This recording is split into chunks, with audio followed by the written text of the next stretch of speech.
Parfois, c'est l'homme qui choisit la solitude, parfois c'est la solitude qui le choisit. Pendant 30 ans, Jasper Conningkide a vécu seul dans les montagnes du Colorado, se réconciliant avec une vie où les seules voix qu'il entendait étaient les siennes et celles du vent dans les pins. Lorsqu'il apprit que son frère était décédé et lui avait laissé le ranch familial, Jasper décida de le vendre rapidement et de retourner dans son sanctuaire montagneux. Mais dans un coin sombre de la vieille grange, il trouva quelque chose qui changea tout. Une jeune femme sauvage vêtue de peau d'animaux qui ne parlait pas anglais et le regardait avec les yeux d'un animal effrayé. Qui était-elle? Qu'est-ce que son frère avait caché pendant toutes ces années dans la vallée de Copper Creek? Avant de replonger dans l'histoire, histoire, dites-nous d'où vous nous écoutez. Et si cette histoire vous touche, n'oubliez pas de vous abonner, car demain, je vous réserve quelque chose de très spécial. L'enveloppe usée par le temps avait trouvé son chemin jusqu'à la cabane isolée de Jasper Conningkide, après être passé par une série de bureaux de poste, de magasins généraux, et enfin entre les mains noueuses du vieux Pete Henley, qui approvisionnait les trappeurs des hautes terres 2 fois par an, somme. La lettre portait le sceau officiel du cabinet d'avocats Hartman and Associates et contenait une nouvelle qui allait le sortir de 30 ans d'exil volontaire. Thomas Kincaid, son frère cadet de 4 ans, était mort. D'une crise cardiaque, selon la lettre de l'avocat, retrouvé seul dans la maison du ranch 3 semaines auparavant par le facteur. Pas de femme, pas d'enfant, pas d'amis proches, juste Jasper, désigné comme seul bénéficiaire du ranch de Copper Creek Valley, qui appartenait à leur famille depuis 3 générations. Jasper tenait la lettre entre ses mains marquée par d'innombrables rencontres avec des pièges en acier, les intempéries de la montagne et les aspérités d'une vie délibérément difficile. Le papier tremblait légèrement, non pas à cause de l'air froid de la montagne qui s'infiltrait à travers les rondins usés de la cabane, mais de quelque chose de plus profond, un tremblement qui remontait à des décennies de silence entre les deux frères. Il posa la lettre sur la table rustique à côté du journal de chasse de son grand-père, un livre relié en cuir qui retraçait l'histoire de 3 générations d'hommes de la famille Concaid qui avaient travaillé dans ces montagnes. Les pages du journal racontaient les saisons fructueuses et les saisons maigres, des animaux traqués et capturés, des intempéries surmontées et des tempêtes essuyées. Il évoquait une époque où le nom de la famille avait une signification dans la vallée de Copper Creek. Avant les disputes, avant les accusations, avant le silence qui s'était installé entre lui et Thomas comme un gouffre, aucun des 2 hommes ne semblait disposé ou capable de franchir. La décision de descendre de son sanctuaire montagneux ne fut pas facile à prendre. Jasper avait construit sa vie autour de la certitude de la solitude, des rythmes prévisibles des saisons et de la survie. Sa cabane était située à 3000 mètres d'altitude, accessible uniquement à cheval ou en raquette selon la saison. Pendant 30 ans, il avait posé des pièges en hiver, chassé et pêché en été, et passé de longues soirées à lire à la lumière d'une lampe ou à sculpter de petites figurines dans du pain de montagne. C'était une vie qui ne lui demandait rien d'autre que de la compétence et de l'endurance, 2 qualités qu'il possédait en abondance. Mais Thomas était mort, et malgré tout ce qui les avait séparés, il restait de sa famille. Il restait le garçon édenté qui avait suivi Jasper dans les bois derrière le ranch de leur grand-père, impatient d'apprendre à poser des pièges et des collets. Toujours le petit frère qui l'admirait sans réserve, jusqu'au jour où tout avait changé. La descente depuis les hautes terres prit 2 jours, conduisant son Packard sur des sentiers peu fréquentés depuis la fin du boom minier, 40 ans plus tôt. Novembre avait peint les bosquets de trembles de nuances dorées et rouilles, et la première neige sérieuse de la saison saupoudrait les sommets au-dessus de lui. Son cheval, un bay régulier nommé Buck, descendait prudemment les lacets, tous deux s'adaptant à l'air plus dense et aux températures plus chaudes des basses altitudes. La vallée de Copper Creek s'étendait devant eux alors qu'ils franchissaient la dernière crête. Une large cuvette de prairies coupée en 2 par le ruisseau qui donnait son nom à la vallée, avec la petite ville regroupée à l'endroit où le ruisseau rejoignait la route départementale. Le ranch se trouvait à 5 km au sud de la ville, ses bâtiments patinés par le temps et ses pâturages clôturés visibles même de cette distance. De la fumée s'élevait de quelques cheminées dans la ville, et Jasper pouvait distinguer les formes rectangulaires du silo à grains, du clocher de l'église et de ce qui semblait être plusieurs nouveaux bâtiments qui n'étaient pas là la dernière fois qu'il avait vu la vallée. La maison du ranch était exactement comme dans ses souvenirs. Une structure à 2 étages en pierre et en bois locaux que leur grand-père avait construite en 1898. La grange était plus récente, érigée par leur père dans les années 1940 pour remplacer celle qui avait été détruite par un incendie. Des enclos et des dépendances s'étendaient autour des structures principales, comme les morceaux éparpillés d'une vie vécue près de la terre. Tout semblait plus petit que dans ses souvenirs, usé par le temps et la négligence.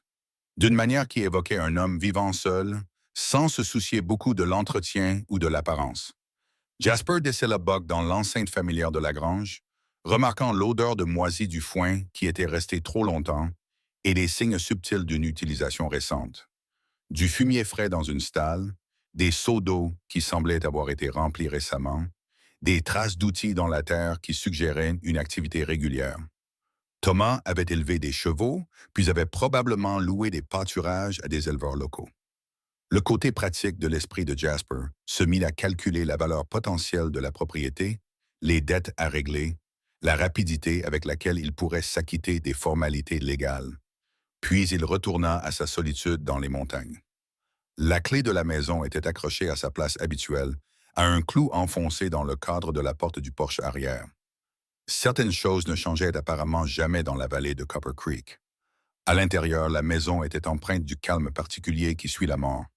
Elle n'était pas tout à fait abandonnée, mais elle n'était plus animée par les petits bruits et les mouvements de la vie quotidienne. Thomas avait vécu simplement.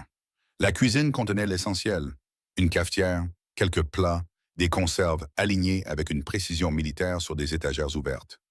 Le salon contenait un fauteuil usé, placé face à la cheminée et à une fenêtre donnant sur le ruisseau. C'est dans le bureau à cylindre situé dans le coin du salon que Jasper eut un premier aperçu de ce qu'était devenu la vie de son frère. Le bureau était fermé à clé, mais Jasper se souvenait où leur père avait caché la clé, collée sous le tiroir du bas. À l'intérieur, Thomas avait conservé des archives méticuleuses, des relevés bancaires indiquant un revenu modeste, mais régulier provenant de la location de pâturage, des factures vétérinaires pour du bétail qu'il ne semblait pas posséder, de la correspondance avec plusieurs agences gouvernementales que Jasper ne reconnut pas immédiatement. Une lettre datée de 2 mois avant la mort de Thomas attira son attention. Elle provenait du ministère de la Justice qui remerciait Thomas pour sa coopération continue et lui assurait que des mesures appropriées étaient prises pour assurer sa sécurité. La lettre était signée par une personne identifiée uniquement comme l'agent spécial Morrison et comprenait un numéro de téléphone avec l'indicatif de Washington, D.C. Jasper lut la lettre 2 fois, essayant de concilier son contenu avec ses souvenirs de Thomas, un simple ouvrier agricole qui n'avait jamais montré beaucoup d'intérêt pour quoi que ce soit au-delà des frontières de la vallée. Il se souvenait que son jeune frère se contentait de la vie dans une petite ville, plus intéressé par les balses du samedi soir et les rodéos locaux que par les enquêtes fédérales ou la coopération avec le gouvernement. Mais 30 ans, c'était long et les gens changeaient. Peut-être Thomas avait-il été témoin de quelque chose, signalé un crime qui nécessitait l'attention des autorités fédérales. L'après-midi touchait à sa fin lorsque Jasper se rendit enfin à la grange pour voir comment allait Buck et sécuriser la propriété pour la nuit. L'intérieur de la grange était sombre, éclairé uniquement par la pâle lumière de novembre qui filtrait à travers les interstices du revêtement extérieur usé par les intempéries. Il tendait la main vers l'interrupteur lorsqu'il l'entendit, un léger bruissement provenant du coin le plus éloigné, près des bottes de foin empilées contre le mur du fond. Jasper se figea, la main à mi-chemin vers l'interrupteur. Des souris, probablement. Ou peut-être un chat de grange que Thomas avait gardé pour contrôler la population de rongeurs. Mais lorsque ses yeux s'habituèrent à la faible luminosité, il vit quelque chose qui lui coupa le souffle. Une silhouette trop grande pour être un chat, trop immobile pour être un animal de ferme. Quelqu'un était recroquevillé dans l'ombre, entre les bottes de foin et le mur de la grange. Il avança lentement, sans faire de mouvement brusque, comme s'il s'approchait d'un animal blessé dans la nature. À mesure qu'il se rapprochait, les détails se précisèrent, remettant en question sa compréhension de ce qu'il voyait. Une jeune femme, certes, mais différente de toutes celles qu'il avait rencontrées auparavant. Ses cheveux étaient longs et emmêlés, foncés, avec des mèches qui pouvaient être de la saleté ou une couleur naturelle. Elle portait ce qui semblait être des peaux d'animaux grossièrement cousus, de cerf, de lapin, peut-être d'autres qu'il ne pouvait pas identifier immédiatement. Elle était pieds nus malgré le froid de novembre, et la plante de ses pieds semblait épaisse et cailleuse comme du cuir, mais ce sont ses yeux qui le figèrent sur place. Ils reflétaient la fatigue d'une créature sauvage, le genre de vigilance et d'hypervigilance qu'il avait observé chez les animaux qui avaient appris à craindre le contact humain. Elle l'observait avec l'intensité concentrée d'un prédateur, évaluant la menace. Son corps était recroquevillé, prêt à s'enfuir ou à se battre selon son prochain mouvement. Doucement, dit Jasper doucement, du même ton qu'il aurait utilisé avec un cheval effrayé. Je ne vais pas te faire de mal. Le son de sa voix provoqua une réaction immédiate. Elle se pressa davantage contre le mur. Un son grave s'échappa de sa gorge, qui n'était pas tout à fait du langage humain, mais qui n'était pas non plus une communication animale. C'était quelque chose entre les deux. Une vocalisation qui exprimait la peur, l'avertissement et autre chose encore. Peut-être la reconnaissance qu'il s'agissait d'une voix humaine. Même si les mots ne signifiaient rien pour elle, Jasper resta parfaitement immobile, analysant ce qu'il voyait. La jeune femme semblait d'avoir une vingtaine d'années, bien qu'il fût difficile d'en être certain vu son état. Elle était mince, mais pas mal nourrie, ce qui suggérait qu'elle avait appris à survivre avec les ressources disponibles.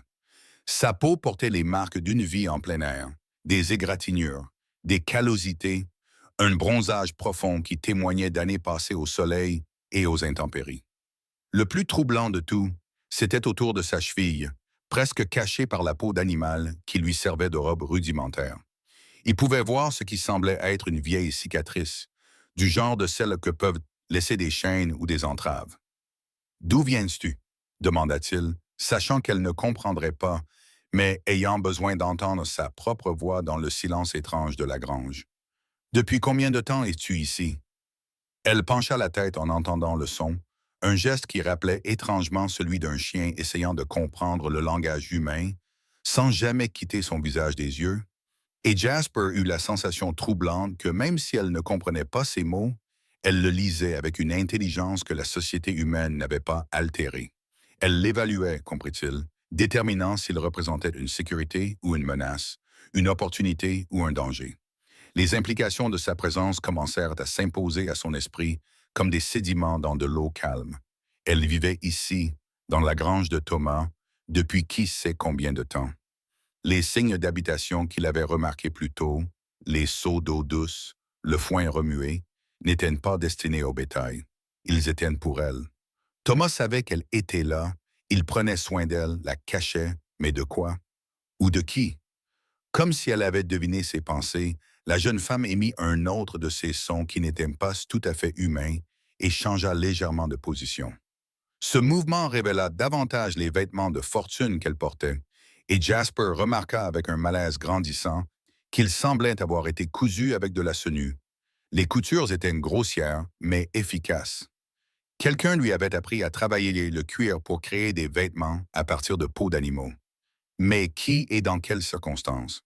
Les questions se multipliaient plus vite que les réponses, chacune plus troublante que la précédente. Depuis combien de temps était-elle ici? D'où venait-elle? Pourquoi Thomas la cachait-il? Et surtout, que devait faire Jasper maintenant? La jeune femme semblait percevoir sa confusion. Elle émit un son doux, presque interrogateur, et tendit légèrement une main dans sa direction. Ce geste était hésitant, incertain, mais il traduisait une certaine qualité. De la curiosité, de l'espoir, la possibilité que cette nouvelle humaine soit différente de celle qui lui avait appris à craindre le contact humain. Jasper se rendit compte qu'il retenait son souffle. Lentement, prudemment, il tendit sa propre main, paume vers le haut, le geste universel d'une intention pacifique. La distance entre eux était d'environ 2 mètres, suffisamment éloignée pour qu'aucun des deux ne puisse toucher l'autre sans un mouvement délibéré, mais suffisamment proche pour que le geste puisse être clairement vu et interprété. Pendant un long moment, ils restèrent figés dans cette scène, l'homme des montagnes grisonnant et la jeune femme sauvage, reliée par un geste de confiance tendu à travers un gouffre d'ignorance. Dehors, le vent de novembre se levait, faisant vibrer les parois de la grange et envoyant de petits courants d'air froid sur le sol. À l'intérieur, le silence s'étendait entre eux comme un pont. Aucun des deux n'était tout à fait prêt à le traverser. Puis, D'un mouvement si rapide qu'il passa presque inaperçu, elle retira sa main et se fondit dans l'ombre entre les bottes de foin. Jasper entendit le léger bruissement d'un mouvement, le murmure de la peau contre le bois, puis plus rien. Elle avait disparu comme si elle n'avait jamais été là, le laissant seul dans la grange sombre avec plus de questions qu'il n'aurait jamais voulu poser. Mais il l'avait vue. Elle était réelle. Et quelque part dans l'obscurité grandissante de la grange, elle était toujours là, le regardant de ses yeux troublants et intelligents qui avaient appris à ne faire confiance à rien ni à personne. Jasper Kidd était descendu des montagnes pour régler la succession de son frère et retourner à sa vie solitaire. Au lieu de cela, il avait hérité d'un mystère qui remettait en question tout ce qu'il croyait savoir sur sa famille, son passé et la nature des choix qui définissent la vie d'un homme. Le soleil se couchait derrière les collines occidentales, peignant la vallée de Copper Creek de nuances d'ombre dorée. La nuit tombait, et avec elle la nécessité de prendre des décisions qui ne pouvaient être reportées au lendemain matin. Quel que soit le secret que Thomas avait emporté dans sa tombe, quel que soit le secret qu'il avait emporté dans sa tombe, c'était désormais à Jasper de porter ce fardeau, et dans l'obscurité de la grange, une paire d'yeux observait et attendait de voir quel genre d'homme serait cet ermite des montagnes. Le sommeil fut agité cette première nuit dans la maison du ranch. Jasper était allongé dans son ancienne chambre d'enfant, fixant le plafond et tendant l'oreille pour écouter les bruits provenant de la grange. Chaque craquement du bois qui se tassait, chaque murmure du vent dans les avant-toits, pouvait être la jeune femme qui se déplaçait dans l'obscurité. Il avait laissé de la nourriture, du pain, du jerky, un pot d'eau près de l'endroit où il l'avait vue pour la dernière fois. Mais lorsqu'il vérifia avant de se coucher, les provisions étaient intactes. Le matin apporta une pensée plus claire et la nécessité d'agir. Jasper se leva avant l'aube comme à son habitude et prépara du café dans la cuisine de Thomas, tout en réfléchissant à ses options. Il pouvait appeler le shérif et signaler qu'il avait trouvé quelqu'un vivant dans des conditions précaires sur sa propriété. Mais quelque chose dans la terreur évidente de la jeune femme à l'égard du contact humain le fit hésiter. Elle avait réussi à se cacher si bien que même la mort de Thomas ne l'avait pas fait fuir. Elle devait avoir des raisons d'éviter tout contact avec les autorités, et tant qu'il ne comprenait pas quelles étaient ces raisons, il lui semblait prématuré de faire appel à la loi. La deuxième option consistait à laisser les choses telles qu'elles étaient, régler rapidement les affaires de Thomas et retourner dans son sanctuaire de montagne, laissant la jeune femme à son destin, quel qu'il soit. Mais 30 ans de solitude n'avaient pas entièrement émoussé sa conscience, et abandonner quelqu'un d'aussi vulnérable lui semblait être une trahison de tous ses instincts décents, ce qui ne lui laissait que la troisième option. Essayer de comprendre à quoi il avait affaire avant de prendre une décision irrévocable. Il s'approcha de la grange avec la même prudence qu'il aurait eue pour traquer un animal dangereux. La nourriture qu'il avait laissée avait disparu, mais il était impossible de déterminer si c'était elle qui l'avait prise ou si une autre créature s'en était emparée. Il appela doucement en entrant, annonçant sa présence et ses intentions. « J'entre, dit-il. Je veux juste vérifier quelque chose.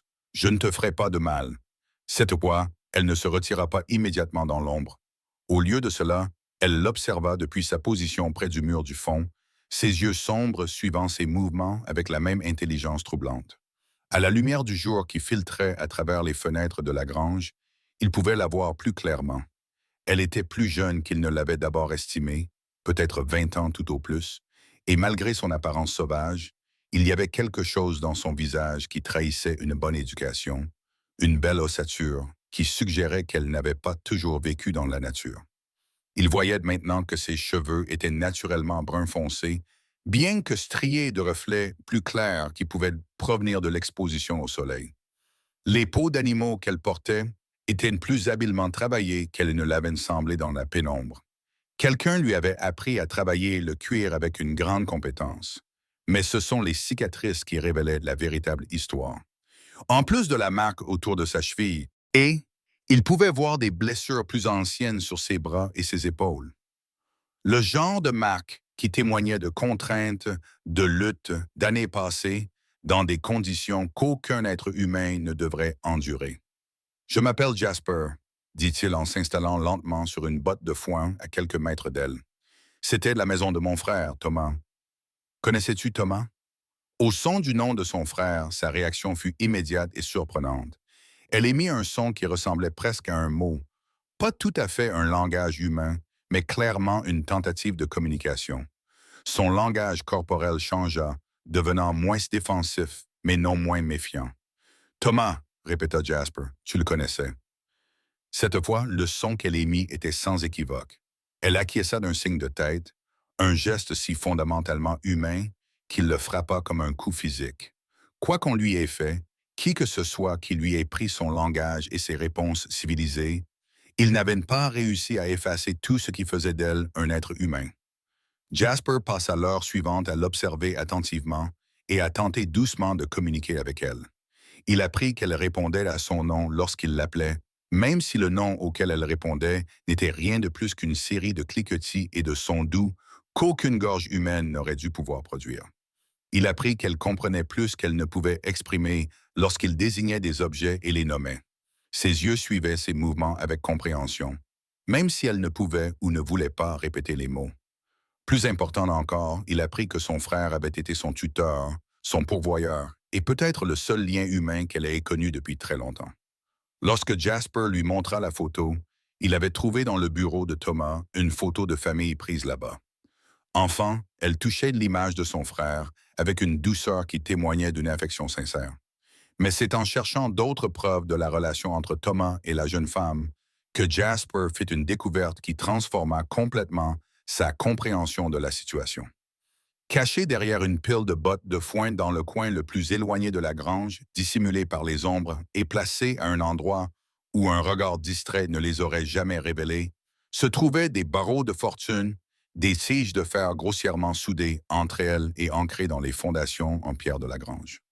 Les barres formaient une cage d'environ 2,5 mètres carrés, assez grande pour qu'une personne puisse s'y allonger, mais trop petite pour être confortable ou digne. Le fer était taché de rouille et de ce qui semblait être du sang, et le sol en pierre à l'intérieur de l'enceinte était rayé et creusé comme par des ongles ou peut-être des dents. Un seau était posé dans un coin, et l'odeur qui se dégageait de l'enceinte témoignait d'années d'habitation humaine dans les conditions les plus dégradantes imaginables. Jasper fixait cette prison improvisée, son esprit peinant à assimiler ce qu'il voyait.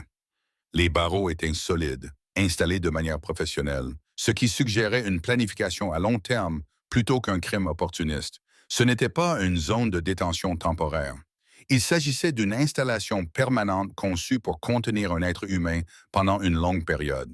Les traces d'usure sur les barreaux, la profondeur des rayures dans la pierre, tout suggérait des années d'utilisation.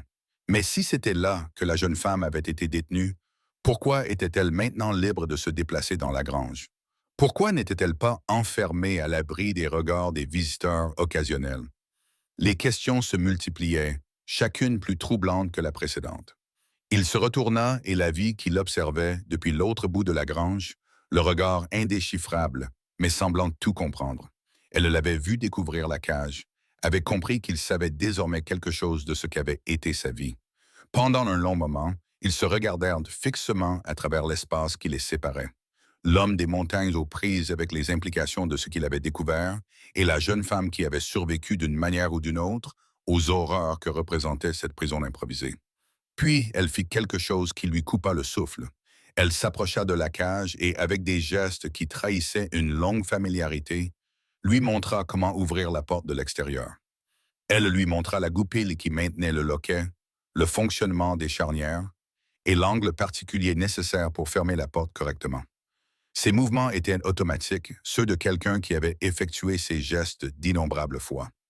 Mais plus effrayant encore, elle lui montra comment la cage pouvait être ouverte de l'intérieur. Caché sous ce qui semblait être un morceau de pierre solide, se trouvait un levier qui, lorsqu'on appuyait dessus dans un ordre précis, libérait le loquet.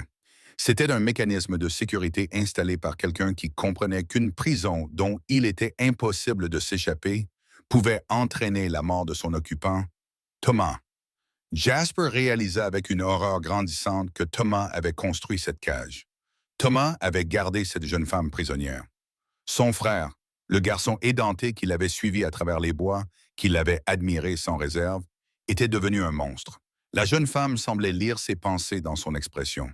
Elle émit l'un de ces sons pas tout à fait humains, Mais cette fois-ci, il avait une qualité différente. Ce n'était ni de la peur ni un avertissement, mais quelque chose qui pouvait être du réconfort. Elle essayait de lui dire quelque chose, de lui communiquer une vérité essentielle qui donnerait un sens à ce qu'il avait découvert. Elle s'approcha lentement de lui. Ses mouvements étaient prudents et délibérés. Lorsqu'elle fut assez proche pour le toucher, elle tendit la main et posa sa main balafrée sur son bras. Le contact fut électrique, le premier contact humain qu'elle avait volontairement initié, offert maintenant, dans ce qui semblait être une tentative de réconfort. Puis elle fit quelque chose qui brisa toutes les hypothèses qu'il avait formulées sur la situation. Elle le conduisit dans une autre partie de la grange, dans une section qu'il n'avait pas encore explorée en profondeur, et lui montra ce que Thomas faisait réellement. Caché sous un tas de vieilles couvertures pour chevaux, se trouvait une collection d'objets qui racontaient une histoire très différente. Des vêtements pour enfants de différents adultes, tous propres et soigneusement pliés, des articles de toilette et des fournitures médicales, des livres, des manuels scolaires élémentaires, des contes pour enfants, des abécédaires et des manuels de mathématiques, et le plus accablant de tout, une pile d'affiches de personnes disparues, chacune montrant la photo d'un enfant qui avait disparu dans des communautés à travers les montagnes de l'Ouest. La jeune femme choisit une affiche dans la pile et la lui tendit.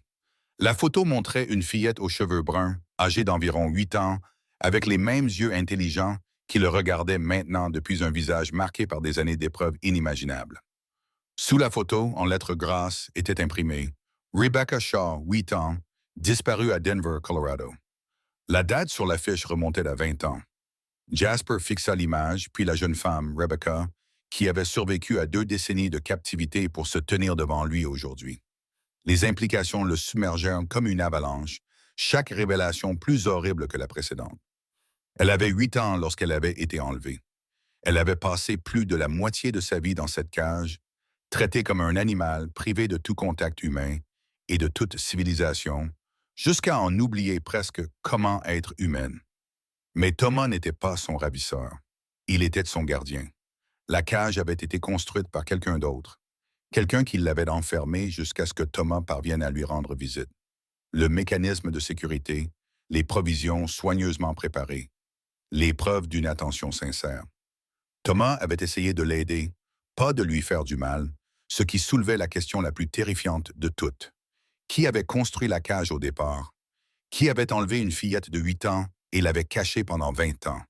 Et surtout, qu'était-il arrivé à cette personne? Était-elle toujours en liberté, toujours dangereuse? Rebecca semblait comprendre sa confusion. Elle le conduisit à une dernière cachette, une planche mal fixée dans le mur de la grange qui dissimulait une petite cavité. Elle en retira un seul objet, un morceau de papier plié qui semblait avoir été manipulé à maintes reprises. C'était une note écrite de la main soignée de Thomas. « Si quelque chose m'arrive, prends Rebecca et fuis. Ils viendront la chercher quand ils se rendront compte que je suis parti. Ne fais confiance à personne en ville, le shérif est au courant. » Jasper lut la note 2 fois, les pièces du puzzle commençant à former une image qui le terrifiait. Thomas avait protégé Rebecca de quelqu'un, s'était occupé d'elle en secret, s'était préparé à l'éventualité qu'il ne survive pas au jeu dangereux auquel il jouait.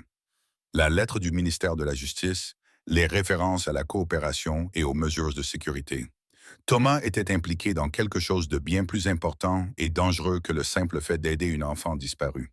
Et maintenant, il était mort, laissant Rebecca aux soins d'un frère qui n'avait aucune idée de ce qui l'attendait.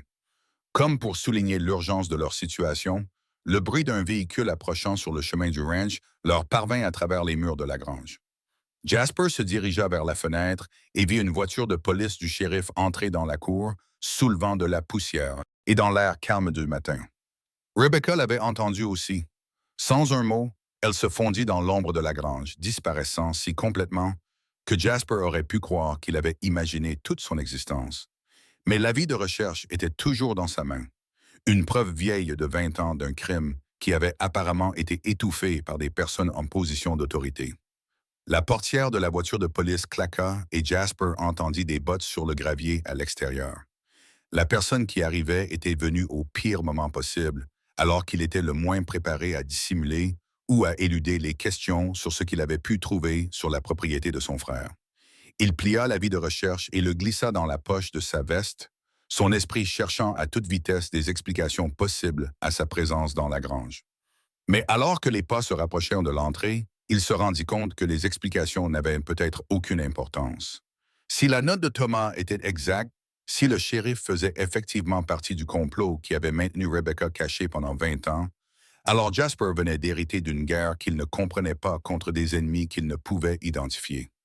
La porte de la grange s'ouvrit en grinçant, et l'adjoint du shérif Crawford entra dans l'obscurité, la main posée nonchalamment sur la crosse de son arme de service. « Bonjour, Monsieur Consincade. » La voix de l'adjoint Crawford avait la neutralité habituelle des forces de l'ordre, mais ses yeux scrutaient déjà l'intérieur de la grange avec un intérêt plus que désinvolte. « J'ai appris que vous étiez de retour en ville. Toutes mes condoléances. » Jasper s'efforça de rester calme, s'appuyant sur ses 30 années de vie dans les montagnes, où la survie d'un homme dépendait souvent de sa capacité à déceler le danger dans le comportement des prédateurs. Crawford était à la chasse, mais on ne savait pas exactement à quoi. L'adjoint Jasper acquiesça d'un signe de tête. « Je viens juste vérifier l'état du bétail. » Thomas gardait apparemment des chevaux pour les habitants de la région. Crawford s'avança dans la grange, ses mouvements délibérés et contrôlés.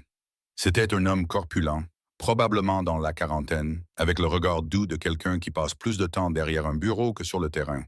Mais ses yeux étaient vifs, ne manquant rien alors qu'il balayait les bottes de foin, les stalles vides, les ombres où Rebecca avait disparu quelques instants auparavant. « Puis-je vous demander ce que vous comptez faire de la propriété? » La question semblait lourde de sens, au-delà de sa signification apparente. Jasper garda une expression neutre, même si son instinct lui criait que cette conversation allait bien au-delà d'une simple préoccupation de voisinage. « Je n'ai pas encore décidé. Je dois d'abord régler la succession, voir quelles dettes doivent être payées. » Jasper se déplaça nonchalamment entre Crawford et l'endroit où la cage était cachée, espérant bloquer le champ de vision de l'adjoint.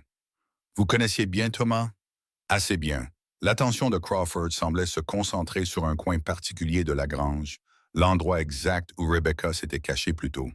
C'était un homme serviable, coopératif. Nous apprécions cela chez un citoyen. Le mot « coopératif » frappa Jasper comme un coup physique.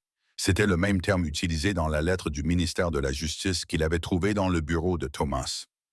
Crawford connaissait les relations fédérales de Thomas, ce qui signifiait qu'il savait probablement de quoi Thomas protégeait Rebecca. « J'imagine que la coopération facilite votre travail, » dit Jasper avec prudence. Crawford reporta son attention sur Jasper, et pendant un instant, le masque de la courtoisie professionnelle glissa. Ce qui apparut alors était un visage calculateur, prédateur et totalement dépourvu de chaleur. En effet, votre frère comprenait l'importance de la stabilité de la communauté, de ne pas remuer de vieux problèmes qu'il valait mieux laisser enfouis. La menace était subtile mais indubitable. Crawford lui disait que Thomas avait gardé certains secrets et que Jasper serait bien avisé d'en faire autant.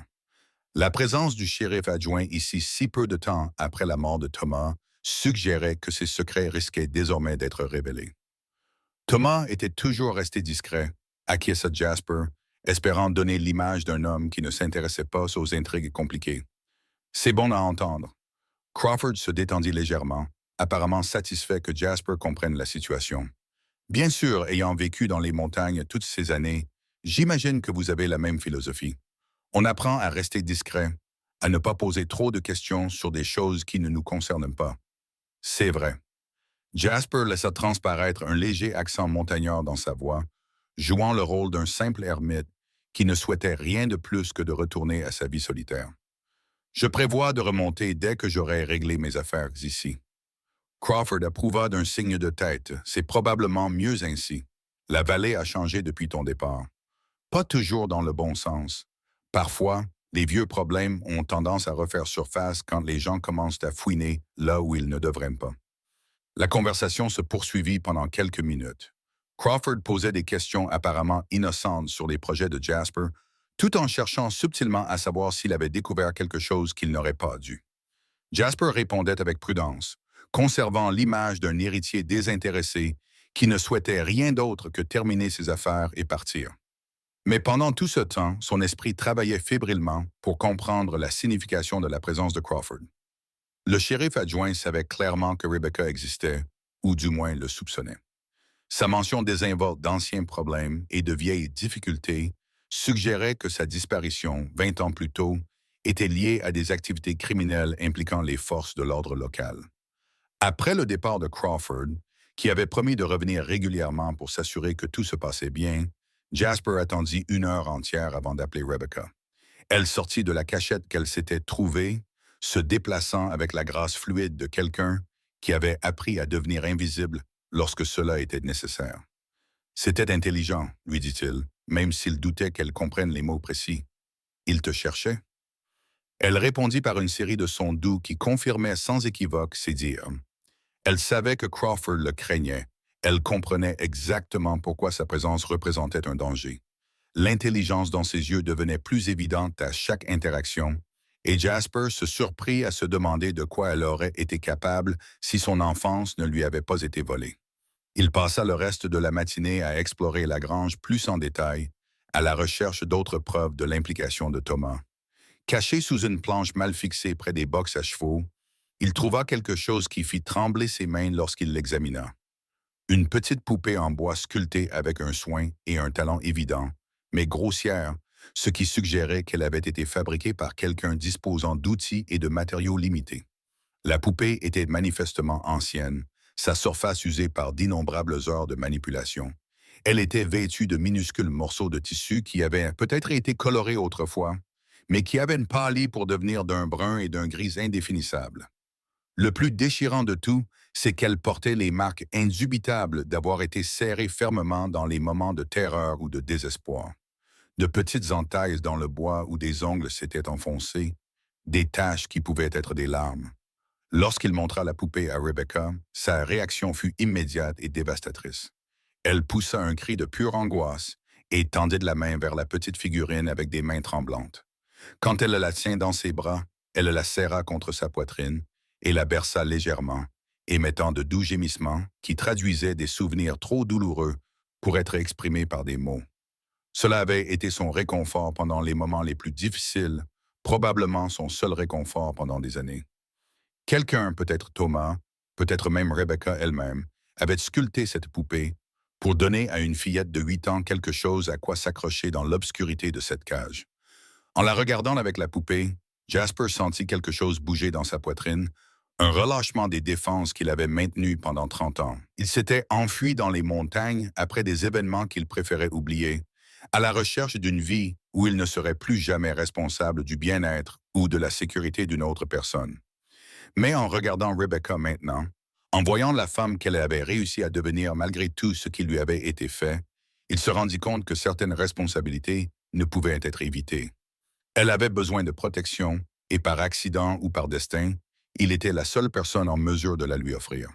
La visite de Crawford avait clairement montré que rester dans la vallée de Copper Creek était dangereux pour eux deux, mais s'enfuir semblait être une autre forme d'abandon. Rebecca avait été suffisamment abandonnée pour toute une vie. Cet après-midi-là, il commença à faire des préparatifs pratiques pour ce qui pourrait arriver ensuite. Il vérifia les limites du ranch, nota les voies d'évacuation possibles et fit l'inventaire des provisions qui pourraient être utiles s'il devait partir rapidement. Sa formation militaire, en sommeil depuis des décennies, recommença à se manifester. Les habitudes de réflexion tactique, de conscience de la situation et de planification d'urgence qui lui avaient autrefois permis de rester en vie en territoire hostile. Mais c'est la sortie progressive de Rebecca de sa coquille qui a apporté les moments les plus encourageants de la journée. Au fil des heures, aucune menace immédiate ne se matérialisant, elle commença à se détendre légèrement en sa présence. Elle l'observait travailler avec une curiosité évidente, émettant parfois de petits sons qui semblaient destinés à attirer son attention. Lorsqu'il répondait en nommant des objets ou en expliquant ce qu'il faisait, elle écoutait avec une intensité qui suggérait qu'elle essayait de réapprendre les codes de la communication humaine.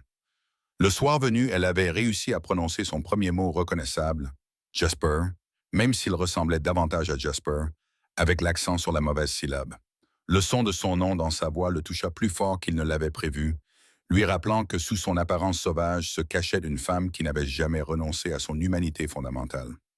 Alors que la nuit tombait sur la vallée de Copper Creek, Jasper se retrouva confronté à un avenir bien plus compliqué que le simple règlement de succession qu'il avait prévu. Rebecca était réelle. Elle était en danger et elle était désormais sous sa responsabilité, qu'il l'ait choisi ou non. L'ermite des montagnes, qui était descendu de son sanctuaire pour enterrer le passé, était sur le point de découvrir que certaines choses ne pouvaient être enterrées et que certaines dettes ne pouvaient être payées qu'avec un courage dont il n'était pas sûr de disposer encore. Cette découverte eut lieu 3 jours plus tard, alors que Jasper fouillait les effets personnels de Thomas à la recherche de quoi que ce soit qui puisse expliquer les liens de son frère avec le gouvernement fédéral. Rebecca s'était suffisamment familiarisée avec les lieux pour s'aventurer dans la maison pendant la journée, même si elle se réfugiait toujours dans la grange dès qu'un véhicule approchait sur la route départementale. Sa présence dans la maison était presque fantomatique. Elle se déplaçait silencieusement, touchait les objets avec un respect prudent et semblait particulièrement attirée par les photographies qui retraçaient l'histoire de la famille Conquête. C'est Rebecca qui a trouvé le compartiment secret dans le placard de la chambre de Thomas. Elle examinait un vieux portrait de famille lorsque quelque chose dans le mur derrière celui-ci a attiré son attention. Ses doigts, plus sensibles que les siens après des années de survie au toucher, détectèrent la subtile différence dans le bois qui indiquait un espace caché. À l'intérieur du compartiment, enveloppé dans un tissu huilé, se trouvait un dossier contenant des documents qui transformèrent sa compréhension que Jasper avait de tout ce qu'il pensait savoir sur les dernières années de son frère. Le premier élément était une affiche de personnes disparues, dont les bords étaient usés à force d'avoir été manipulés, montrant la photo d'une jeune fille aux cheveux foncés et aux yeux intelligents. Mais ce n'était pas l'affiche de Rebecca. Il s'agissait de quelqu'un d'autre. La fille sur la photo était identifiée comme étant Melissa Torres, âgée de 9 ans, disparue à Grand Junction, dans le Colorado. La date sur l'affiche remontait à 15 ans. En dessous, il y avait d'autres affiches. Sarah Chen, 7 ans, disparue à Durango. Jennifer Valdez, 8 ans, disparue à Steamboat Springs. Amanda Wright, 10 ans, disparue à Boulder. Au total, 12 affiches couvrant une période de 23 ans, toutes représentant des enfants qui avaient disparu sans laisser de traces dans des communautés du Colorado et des États voisins. Toutes des filles, toutes âgées de 7 à 10 ans, toutes avec des caractéristiques physiques similaires, des cheveux foncés, une silhouette menue, le genre d'enfant que l'on pourrait facilement ne pas remarquer dans une foule. Mais c'est la 13e affiche qui a glacé Jasper. Comme les autres, celle-ci était neuve et impeccable. La photo était clairement récente. Elle montrait une fille qui ne pouvait pas avoir disparu depuis plus de quelques mois. Sa photo d'école souriait joyeusement sur le fond noir et blanc de l'affiche. Katie Morrison, 8 ans, disparue à Copper Creek, Colorado. La date sur l'affiche remontait à seulement 6 semaines. Cet enfant avait disparu de sa propre ville, pratiquement dans le jardin de Thomas, alors que celui-ci était censé coopérer avec les autorités fédérales pour démanteler le réseau responsable des autres disparitions. La réaction de Rebecca face aux affiches fut immédiate et dévastatrice. Elle poussa des cris de détresse qui ressemblaient presque à du langage humain, son langage corporel exprimant une angoisse qui transcendait les barrières de la communication. Elle toucha chaque photo de ses doigts tremblants, ses yeux reflétant une douleur qui témoignait d'une connaissance personnelle, d'une compréhension exacte de ce qui était arrivé à ses enfants, car elle-même y avait survécu. Quand elle est arrivée à l'affiche de Katie Morrison, elle a appuyé sa main à plat sur la photo et a émis un son qui était sans aucun doute un nom. Pas la prononciation anglaise, mais quelque chose d'assez proche pour que Jasper comprenne qu'elle essayait de dire Katie. Elle connaissait cet enfant, l'avait vu, avait peut-être même essayé de l'aider. Les implications étaient stupéfiantes. Le réseau qui avait enlevé Rebecca il y a 20 ans était toujours actif, opérant toujours dans et autour de Copper Creek Valley. Ils avaient enlevé Katie Morrison quelques semaines avant la mort de Thomas, ce qui signifiait que Jasper fut interrompu dans ses réflexions par la tension soudaine de Rebecca. Elle s'était approchée de la fenêtre et regardait prudemment à travers les rideaux, son langage corporel criant l'alarme. Suivant son regard, il vit ce qui avait attiré son attention. Un SUV noir aux vitres teintées roulait lentement sur la route départementale en direction du ranch. Le véhicule s'approchait de manière délibérée, prédatrice. Il ralentit en passant devant l'entrée du ranch. Le conducteur examinait clairement la propriété avant de continuer sa route et de disparaître dans un virage. Mais Jasper en avait vu assez pour savoir qu'il ne s'agissait pas d'un véhicule de passage. Le SUV avait des plaques d'immatriculation gouvernementale. Rebecca resta à la fenêtre pendant plusieurs minutes après la disparition du véhicule, sa vigilance absolue. Lorsqu'elle se retourna enfin vers lui, son expression était éloquente. Ils étaient surveillés, évalués, et les observateurs n'étaient pas amicaux. Ce soir-là, Jasper prit une décision qui allait à l'encontre de tous les instincts de survie qu'il avait développés au cours de ses 30 années de vie dans les montagnes.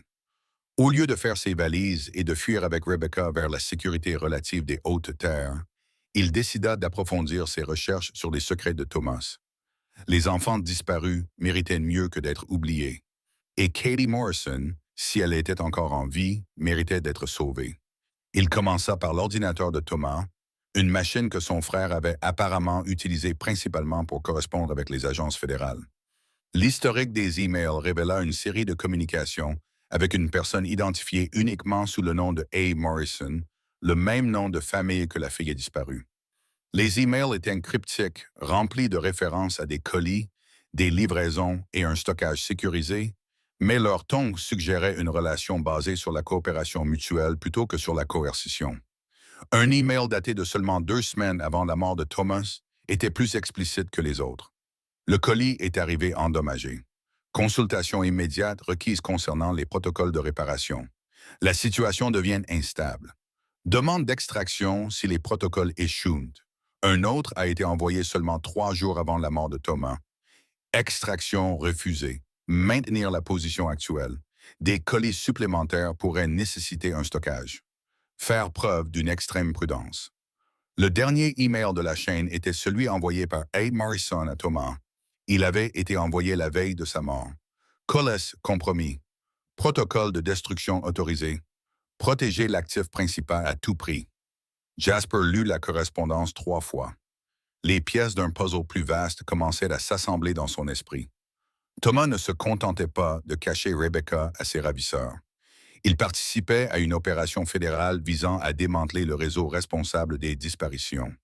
Les colis étaient les enfants disparus, et le ranch de Thomas était un refuge où les enfants secourus pouvaient être cachés pendant que des preuves étaient réunies contre leurs ravisseurs. Mais quelque chose avait mal tourné. L'opération avait été compromise. Thomas était mort et Katie Morrison était toujours portée disparue.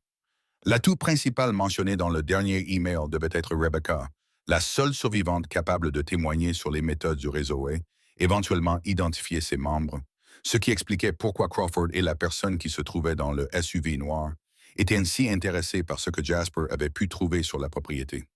Rebecca n'était pas seulement une victime. Elle était le témoin de 20 ans de trafic systématique d'enfants, et son témoignage pouvait faire tomber des personnes occupant des postes de pouvoir et d'autorité considérables. Comme pour confirmer son analyse, Rebecca apparut dans l'embrasure de la porte du bureau de Thomas, se déplaçant avec la grâce silencieuse qui lui était désormais familière. Elle tenait dans ses mains quelque chose qui coupa le souffle à Jasper. Une carte rudimentaire dessinée sur ce qui semblait être un morceau de peau d'animal, marquée de symboles et de repères qui avaient clairement une signification pour elle. Elle s'approcha du bureau et étala la carte à côté de l'ordinateur de Thomas, puis commença à pointer du doigt divers endroits marqués à sa surface. Ses vocalisations étaient désormais plus pressantes, empreintes d'une insistance qui transcendait les barrières linguistiques.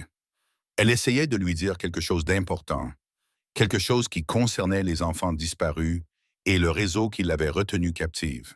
Un symbole apparaissait à plusieurs reprises sur la carte, un dessin rudimentaire qui pouvait représenter un bâtiment ou une structure, toujours situé près de ce qui semblait être des sources d'eau.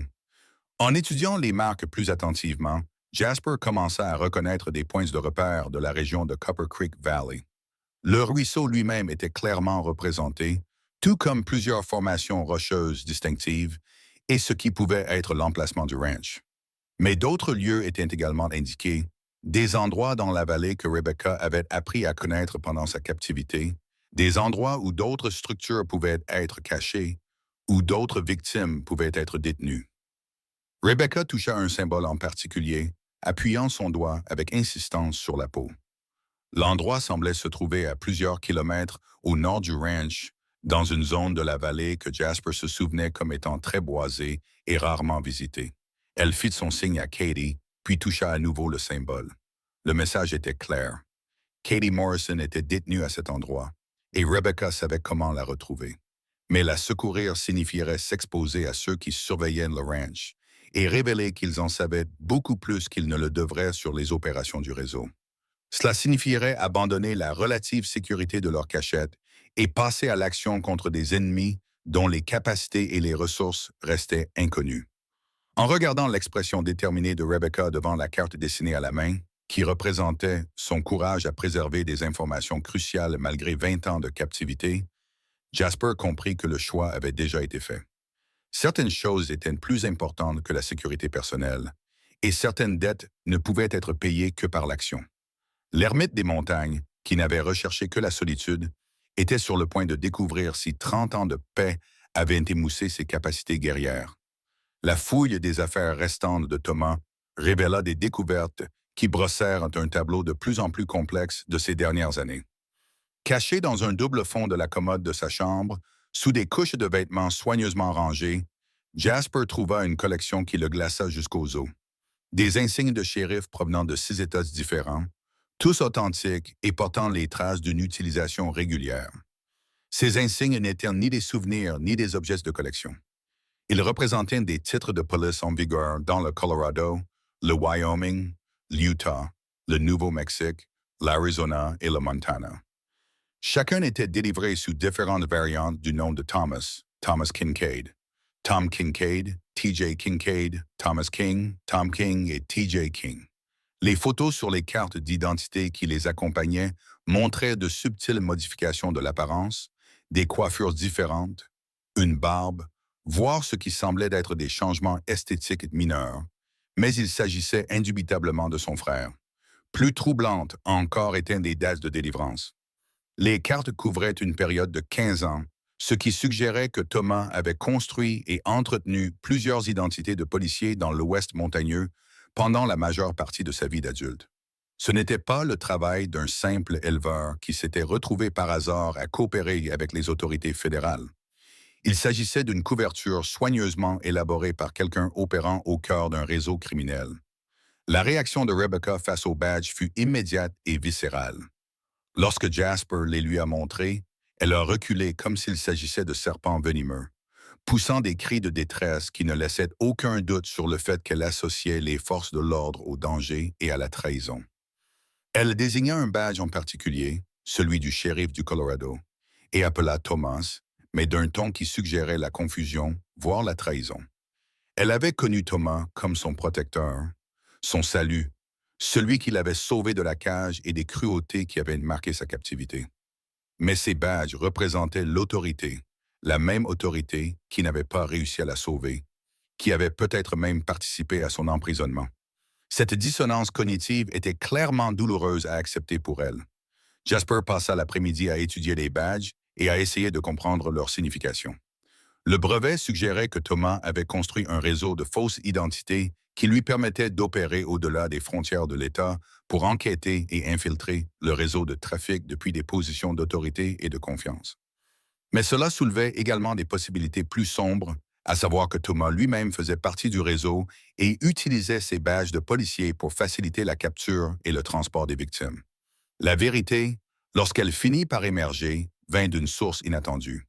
En examinant de plus près le badge du Colorado, Jasper remarqua quelque chose qui lui avait initialement échappé. Une petite modification à la surface du badge, si subtile qu'elle était presque invisible. Quelqu'un avait soigneusement gravé un minuscule symbole dans le métal,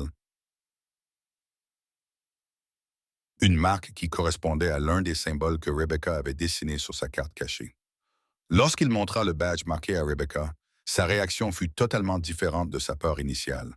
Elle toucha le petit symbole avec révérence, émettant des sons doux qui traduisaient de la gratitude et de l'affection. Ce n'était pas le badge de son ravisseur. C'était un signal, un moyen pour Thomas de s'identifier auprès de ses victimes comme quelqu'un de confiance. Cette prise de conscience frappa Jasper comme un coup physique. Thomas ne faisait pas partie du réseau de traite, Il travaillait à le détruire de l'intérieur.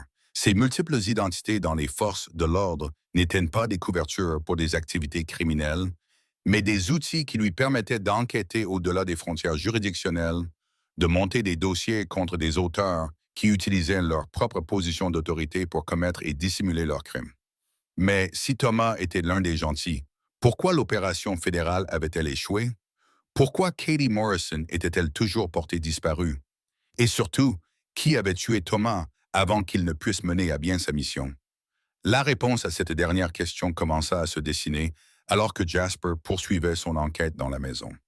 Dans la cuisine de Thomas, caché derrière une planche mal fixée dans le mur du garde-manger, il trouva des preuves que la mort de son frère n'était peut-être pas due à une crise cardiaque naturelle, comme le décrivait la lettre de l'avocat. La cachette contenait un petit enregistreur numérique et une collection de flacons médicaux, chacun étiqueté avec des noms pharmaceutiques que Jasper ne reconnaissait pas, mais qui ressemblaient étrangement au type de médicaments pouvant être utilisés pour simuler une insuffisance cardiaque. L'enregistreur contenait un seul message enregistré par Thomas quelques jours avant sa mort. Si vous entendez ceci, c'est qu'ils m'ont rattrapé avant que je puisse terminer le travail. Le réseau est plus vaste que nous le pensions, et il va plus haut que nous ne le soupçonnions. Le bureau du shérif est compromis. Crawford est corrompu. Probablement d'autres aussi. Notre contact au niveau fédéral était l'agent Morrison à Denver, mais ne faites confiance à personne d'autre. La fille dans la grange est Rebecca Shaw. C'est notre meilleur témoin. Peut-être notre seul témoin. Protégez-la. Utilisez la carte qu'elle a dessinée pour trouver les lieux de détention actuels. Katie Morrison est encore en vie, mais pas pour longtemps, s'ils se rendent compte que l'opération a échoué. L'enregistrement se poursuivait avec des instructions spécifiques sur les protocoles d'urgence, les refuges et les contacts fédéraux dignes de confiance. Mais c'est la dernière partie qui a le plus touché Jasper. Jasper, si c'est toi qui trouves ceci, je suis désolé pour tout ce qui s'est passé entre nous. Je sais que tu te reproches ce qui s'est mal passé pendant notre service, mais ce n'était pas ta faute. J'aurais dû te le dire il y a 30 ans. Le travail que j'ai accompli pour essayer de sauver ces enfants, comme ma façon de payer le silence que j'ai gardé à l'époque. Parfois, la seule façon de vivre avec soi-même est de tout risquer pour quelque chose qui compte plus que sa propre survie. Le message s'arrêtait là, laissant Jasper fixer l'enregistreur avec des émotions qu'il ne s'était pas autorisé à ressentir depuis 3 décennies. Thomas était au courant de son service militaire, des événements qui l'avaient poussé à se réfugier dans les montagnes. Plus encore, Thomas avait compris la culpabilité qui avait défini la vie adulte de Jasper et avait trouvé sa propre façon d'affronter des démons similaires. Rebecca apparut dans l'embrasure de la porte de la cuisine, se déplaçant avec une grâce silencieuse qui ne le surprenait plus. Elle s'approcha prudemment, l'air interrogateur, comme si elle pouvait sentir le tumulte émotionnel que l'enregistrement avait déclenché. Lorsqu'elle fut assez proche, elle tendit la main et lui toucha le bras. Le même geste de réconfort qu'elle avait fait dans la grange, mais teinté cette fois d'une compréhension certaine. « Il essayait de vous sauver », dit Jasper à voix haute, même s'il savait qu'elle ne pouvait pas comprendre les mots. « Vous tous, et ils l'ont tué pour ça. » Rebecca émit un petit bruit qui pouvait être un signe d'assentiment, puis se dirigea vers la fenêtre et regarda prudemment dehors. Sa vigilance était devenue constante ces derniers jours, et Jasper se rendit compte qu'elle était probablement plus sensible aux menaces potentielles que lui. 20 ans de captivité avaient aiguisé son instinct de survie, comme pour valider sa prudence.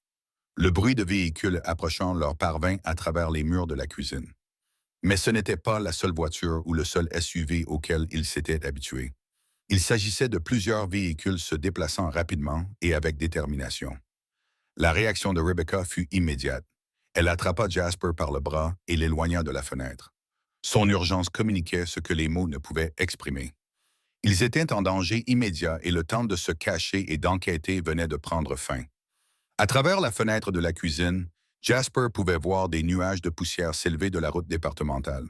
Au moins 3 véhicules, peut-être plus, se dirigeaient tous directement vers le ranch.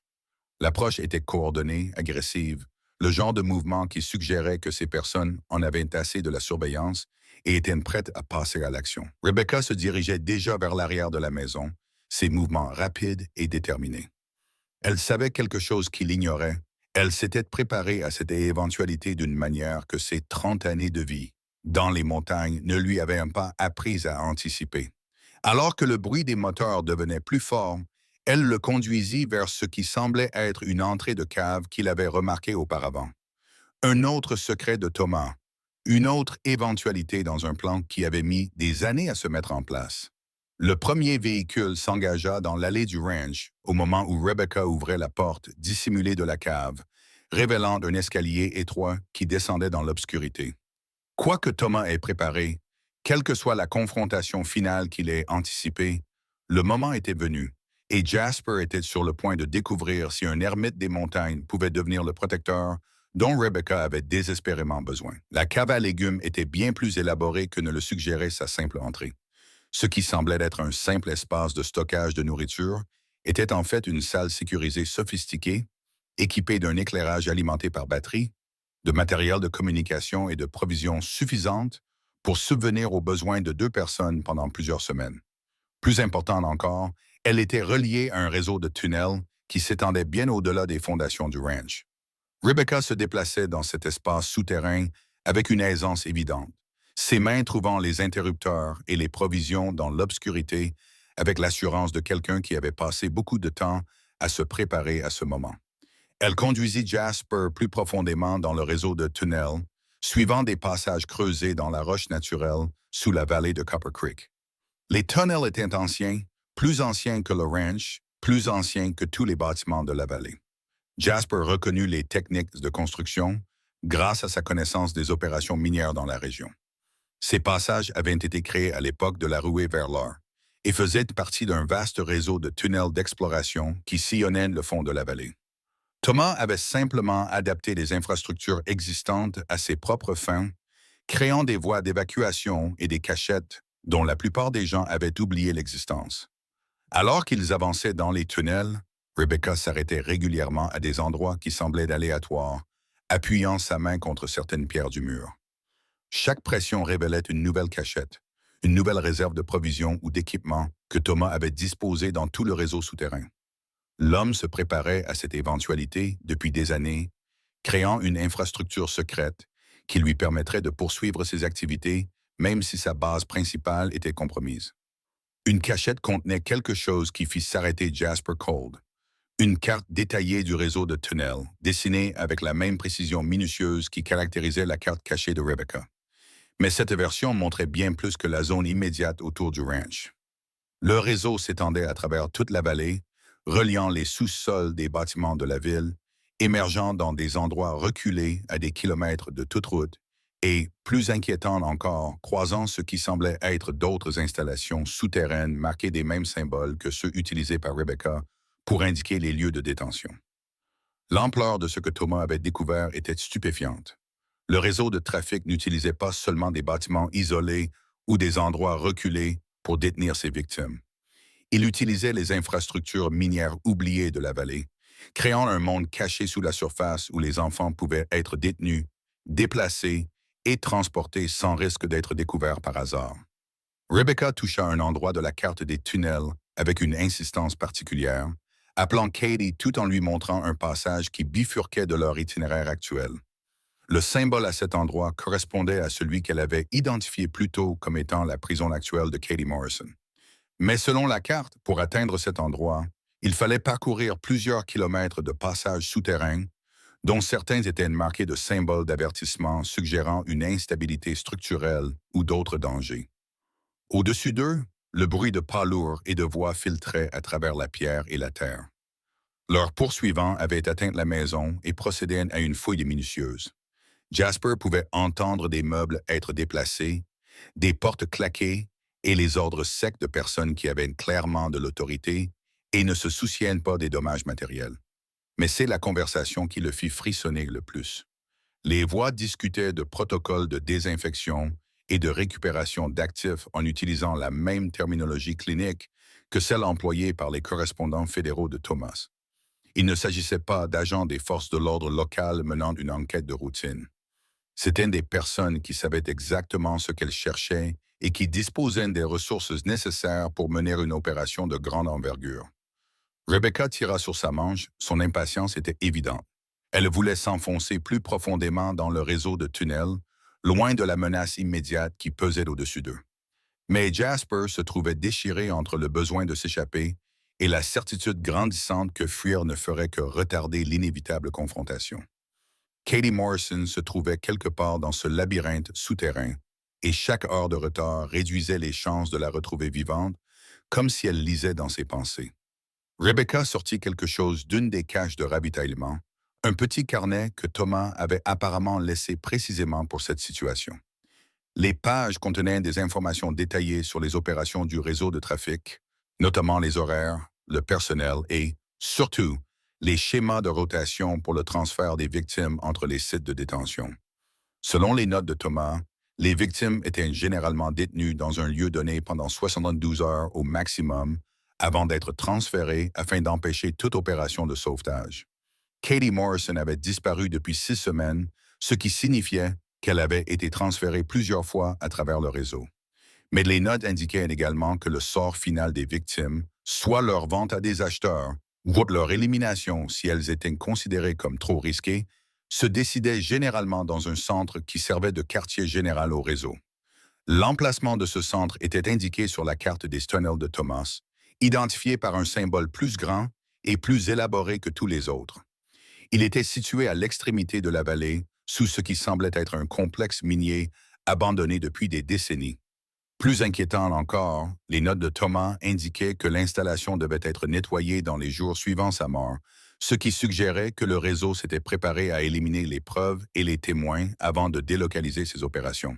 Si Katie Morrison était encore en vie, elle se trouvait dans cette installation centrale.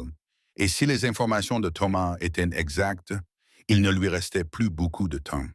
Rebecca semblait également comprendre l'urgence de la situation. Elle montra à Jasper un autre objet trouvé dans la caisse, un engin explosif rudimentaire mais efficace que Thomas avait apparemment fabriqué à partir de matériel minier. Les anciens tunnels contenaient beaucoup de dynamite et de matériel de dynamitage datant de l'époque de la ruée vers l'or, et Thomas avait utilisé ces ressources pour créer des armes pouvant être utilisées contre les infrastructures du réseau. Le plan qui ressortait des notes de Thomas était audacieux et dangereux. Le centre principal était accessible par le réseau de tunnels, mais il fallait pour cela passer plusieurs points de contrôle où le réseau assurait la sécurité. Les explosifs pouvaient servir à créer des diversions pour faire s'effondrer les passages derrière eux afin d'empêcher toute poursuite ou en dernier recours pour détruire complètement le centre si le sauvetage s'avérait impossible. Mais tenter cette mission signifierait abandonner toute possibilité de fuite. Le réseau de tunnels comportait plusieurs sorties, mais toutes étaient désormais probablement sous surveillance. Une fois qu'ils se seraient engagés à atteindre l'installation centrale, il n'y aurait plus de retour en arrière possible. Au-dessus d'eux, les bruits de la recherche devenaient de plus en plus systématiques et minutieux. Jasper pouvait entendre ce qui semblait être des équipements de forage ou de découpe, ce qui suggérait que leurs poursuivants connaissaient l'existence du réseau souterrain ou étaient prêts à créer leurs propres points d'accès. Rebecca lui toucha le bras et lui montra un passage spécifique sur la carte du tunnel, l'itinéraire qui menait vers l'installation centrale. Son expression traduisait une question qui transcendait les barrières linguistiques. Était-il prêt à tout risquer pour un enfant qu'il n'avait jamais rencontré? En se basant sur les informations fournies par un homme mort et les conseils d'une femme qui avait passé 20 ans à apprendre à survivre dans un monde que la plupart des gens ne pouvaient même pas imaginer. La réponse venait d'un endroit plus profond que le calcul rationnel. Il y a 30 ans, Jasper avait échoué à protéger les personnes qui dépendaient de lui, et cet échec l'avait poussé à chercher refuge dans la solitude. Mais la solitude n'était qu'une autre forme d'abandon, et certains échecs ne pouvaient être rachetés que par l'action. Il prit l'engin explosif et fit un signe de tête à Rebecca. Quoi qu'il y ait dans l'obscurité du réseau de tunnels, quels que soient les dangers qui les attendaient dans l'installation centrale, ils les affronteraient ensemble.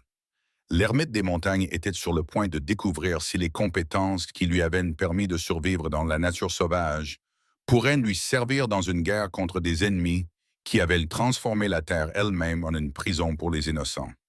Le trajet à travers le réseau de tunnels dura 3 heures, suivant des passages qui semblaient s'enfoncer de plus en plus profondément dans la Terre à chaque kilomètre parcouru.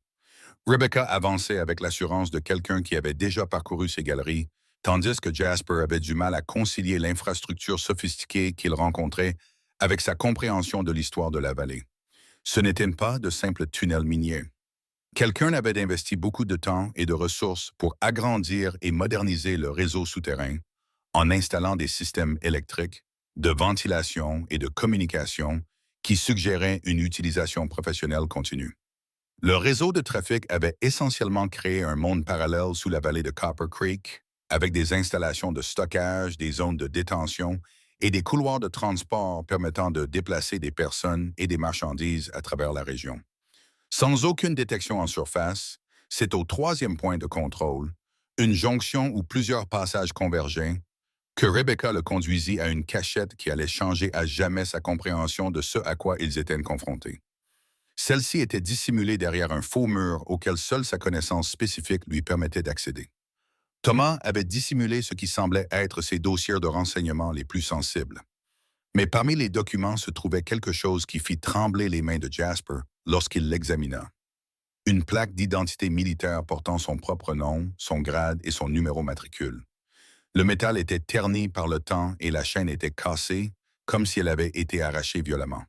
Il n'avait pas vu cette plaque depuis 30 ans. Il n'avait même pas réalisé qu'elle s'avait disparu jusqu'à cet instant. Où Thomas avait-il trouvé cela? Murmura-t-il, mais Rebecca ne comprit pas la question. La réponse se trouvait dans les dossiers que Thomas avait cachés avec la plaque d'identité. Page après page, des dossiers militaires, des évaluations psychiatriques et des documents classifiés liés à l'opération Blackwater. Une mission que Jasper avait passé 3 décennies à essayer d'oublier. Mais il ne s'agissait pas seulement de ces dossiers. Thomas avait réussi à obtenir des documents sur l'ensemble de l'opération, y compris des détails qui avaient été classés bien au-dessus du niveau d'habilitation de sécurité de Jasper. Blackwater était une force opérationnelle civile et militaire conjointe conçue pour lutter contre la traite des êtres humains en Asie du Sud-Est pendant les dernières années du conflit au Vietnam. L'unité de Jasper avait été chargée d'assurer la sécurité et le soutien tactique des raids sur les installations où des prisonniers de guerre américains et des civils locaux étaient détenus pour être vendus à diverses organisations criminelles. Mais l'opération avait été compromise dès le début. Une personne disposant d'un accès de haut niveau avait fourni des renseignements au réseau de traite, leur permettant d'anticiper les raids prévus. Ce qui aurait dû être des missions de sauvetage s'était transformé en embuscade élaborée, et l'unité de Jasper était tombée dans piège après piège, perdant de bons soldats, tandis que les trafiquants qu'il traquait restaient hors d'atteinte. La dernière mission avait été la pire. Les renseignements indiquaient l'existence d'une grande installation détenant des dizaines de prisonniers de guerre américains juste de l'autre côté de la frontière cambodgienne. L'équipe de Jasper avait été chargée d'assurer la sécurité d'une opération de sauvetage qui devait être l'aboutissement de plusieurs mois de planification minutieuse. Au lieu de cela, ils avaient trouvé une installation vide et une compagnie de soldats nord-vietnamiens qui les attendaient en embuscade. La moitié de l'unité de Jasper avait péri dans les premières minutes du combat et les survivants avaient été contraints de battre en retraite, abandonnant les blessés qui avaient été capturés et n'avaient jamais été retrouvés. Cet échec avait mis fin à l'opération Blackwater et laissé Jasper rongé par la culpabilité qui allait marquer le reste de sa vie. Mais les dossiers de Thomas révélaient quelque chose que Jasper n'avait jamais su, quelque chose qui remettait en perspective tout ce qu'il avait cru savoir sur cette dernière mission. L'échec des services de renseignement n'était pas un accident, ni le résultat d'une interception ennemie. L'opération avait été délibérément sabotée par quelqu'un au sein de la structure de commandement américaine, quelqu'un qui était payé par les mêmes réseaux de trafic qu'ils étaient censés démanteler. Plus effrayant encore, les dossiers montraient que l'échec de l'opération Blackwater n'avait pas mis fin au réseau de trafic. Il leur avait simplement permis de se déplacer et d'étendre leurs opérations. Les mêmes organisations criminelles qui opéraient en Asie du Sud-Est pendant la guerre avaient fini par établir de nouvelles bases opérationnelles dans l'Ouest américain, profitant de la géographie isolée et de la faible densité de population pour recréer les mêmes systèmes qu'elles avaient perfectionnés. À l'étranger, la plaque d'identité n'était pas seulement un souvenir de son service militaire. Elle était la preuve que le réseau de trafic opérant dans la vallée de Copper Creek était lié aux mêmes organisations qui avaient tué ses soldats 30 ans auparavant. Thomas avait réussi à établir un lien entre l'opération Blackwater et la crise actuelle en suivant une piste qui menait des jungles vietnamiennes aux montagnes du Colorado. Mais la révélation la plus choquante était encore à venir. Dans la dernière partie des dossiers de Thomas, Jasper trouva des documents montrant que le même officier militaire qui avait saboté l'opération Blackwater était toujours en vie, toujours actif et occupait actuellement un poste de haut fonctionnaire au ministère de la Justice. L'homme qui avait vendu des soldats américains à des trafiquants vietnamiens 3 décennies plus tôt, Hager était désormais en mesure de protéger et de coordonner des opérations similaires sur le sol américain. L'agent Morrison, le contact fédéral mentionné dans la correspondance de Thomas, n'était pas simplement un autre enquêteur travaillant sur l'affaire. Selon les dossiers, Morrison était le fils du colonel Richard Morrison, l'officier qui avait trahi l'opération Blackwater. L'enquête en cours n'était pas une tentative de démanteler le réseau de trafic. Il s'agissait d'un effort soigneusement orchestré pour éliminer les témoins et les preuves avant que le réseau ne déménage pour éviter d'être découvert. Thomas n'avait pas coopéré avec les autorités fédérales pour dénoncer les trafiquants. Il leur avait fourni des informations tout en recueillant secrètement des preuves qui pourraient être utilisées pour démanteler toute la conspiration. Mais il était mort avant d'avoir pu révéler ce qu'il avait découvert, laissant Rebecca comme seul témoin capable de témoigner sur les opérations du réseau. Rebecca semblait percevoir l'impact émotionnel de ces découvertes. Elle s'approcha prudemment, émettant de doux sons réconfortants, tout en observant son visage de ses yeux intelligents qui ne manquaient rien. Lorsqu'elle tendit la main pour toucher la plaque d'identité qu'il tenait entre ses mains, son expression montra qu'elle reconnaissait non pas l'objet en lui-même, mais la douleur que sa présence représentait. Elle savait que ce moment arriverait et comprenait que son enquête sur les secrets de Thomas finirait par révéler des vérités douloureuses sur son propre passé. À sa manière, elle l'avait préparé à cette révélation, l'aidant à développer la force émotionnelle nécessaire pour affronter non seulement le danger présent, mais aussi la culpabilité et le traumatisme qui avaient façonné sa vie d'adulte. Il savait, dit Jasper à voix haute, les mots résonnant dans le silence du tunnel. Thomas savait pour Blackwater, savait pour Morrison, savait que tout ce dont je m'étais reproché était causé par la trahison de quelqu'un d'autre. Rebecca émit un son qui ressemblait presque à un langage humain, une vocalisation qui traduisait son accord et sa compréhension. Elle avait passé 20 ans à survivre dans un monde où la trahison était constante et où la confiance était mortelle. Mais elle avait aussi appris à reconnaître la différence entre ceux qui causaient du tort et ceux qui en souffraient. Le bruit de pas qui se rapprochaient résonnait dans les tunnels, encore lointains, mais de plus en plus proches. Leurs poursuivants avaient trouvé l'entrée du tunnel et suivaient leur itinéraire à travers le réseau souterrain. Le temps de la révélation et de la réflexion touchait à sa fin, et le moment d'agir était venu. Mais Jasper n'était plus le même homme qui était descendu dans ces tunnels quelques heures plus tôt.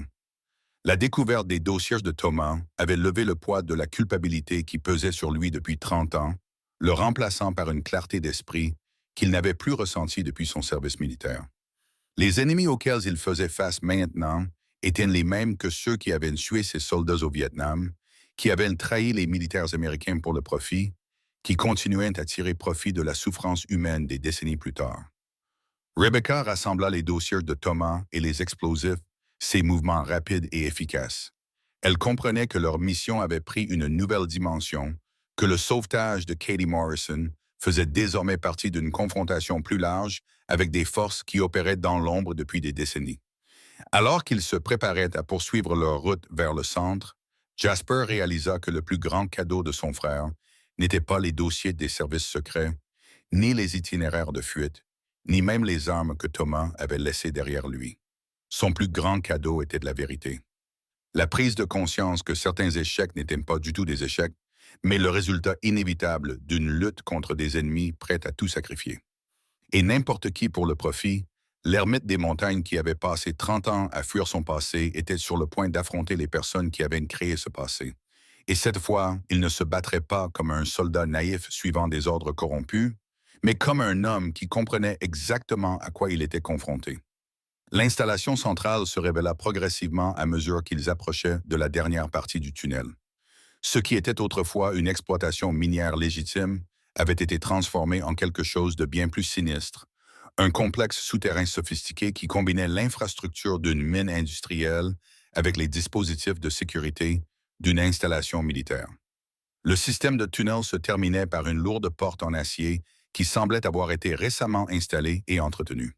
Rebecca s'en approcha avec une familiarité évidente, ses doigts trouvant un panneau caché qui révéla un système de verrouillage électronique.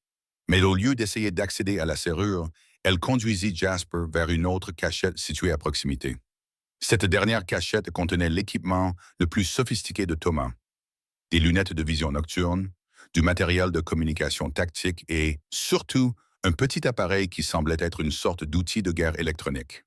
Selon les brèves instructions que Thomas avait laissées avec cet appareil, celui-ci pouvait perturber les systèmes de sécurité de l'installation pendant environ 15 minutes, ce qui était suffisant pour infiltrer le complexe et localiser les prisonniers qui y étaient détenus. Mais c'est le dernier élément de la cachette qui fournissait les informations les plus cruciales. L'émetteur radio d'urgence de Thomas, un appareil de communication militaire qui avait été modifié pour se connecter directement aux agences fédérales chargées de l'application de la loi. L'appareil contenait des messages enregistrés que Thomas avait préparés mais n'avait jamais eu l'occasion d'envoyer, notamment des informations détaillées sur le réseau de trafic et des preuves spécifiques de la corruption de l'agent Morrison. Jasper a activé l'émetteur et a écouté le dernier briefing de son frère. La voix de Thomas était calme et professionnelle, mais derrière cette précision militaire se cachait une urgence qui trahissait un homme conscient que le temps lui était compté.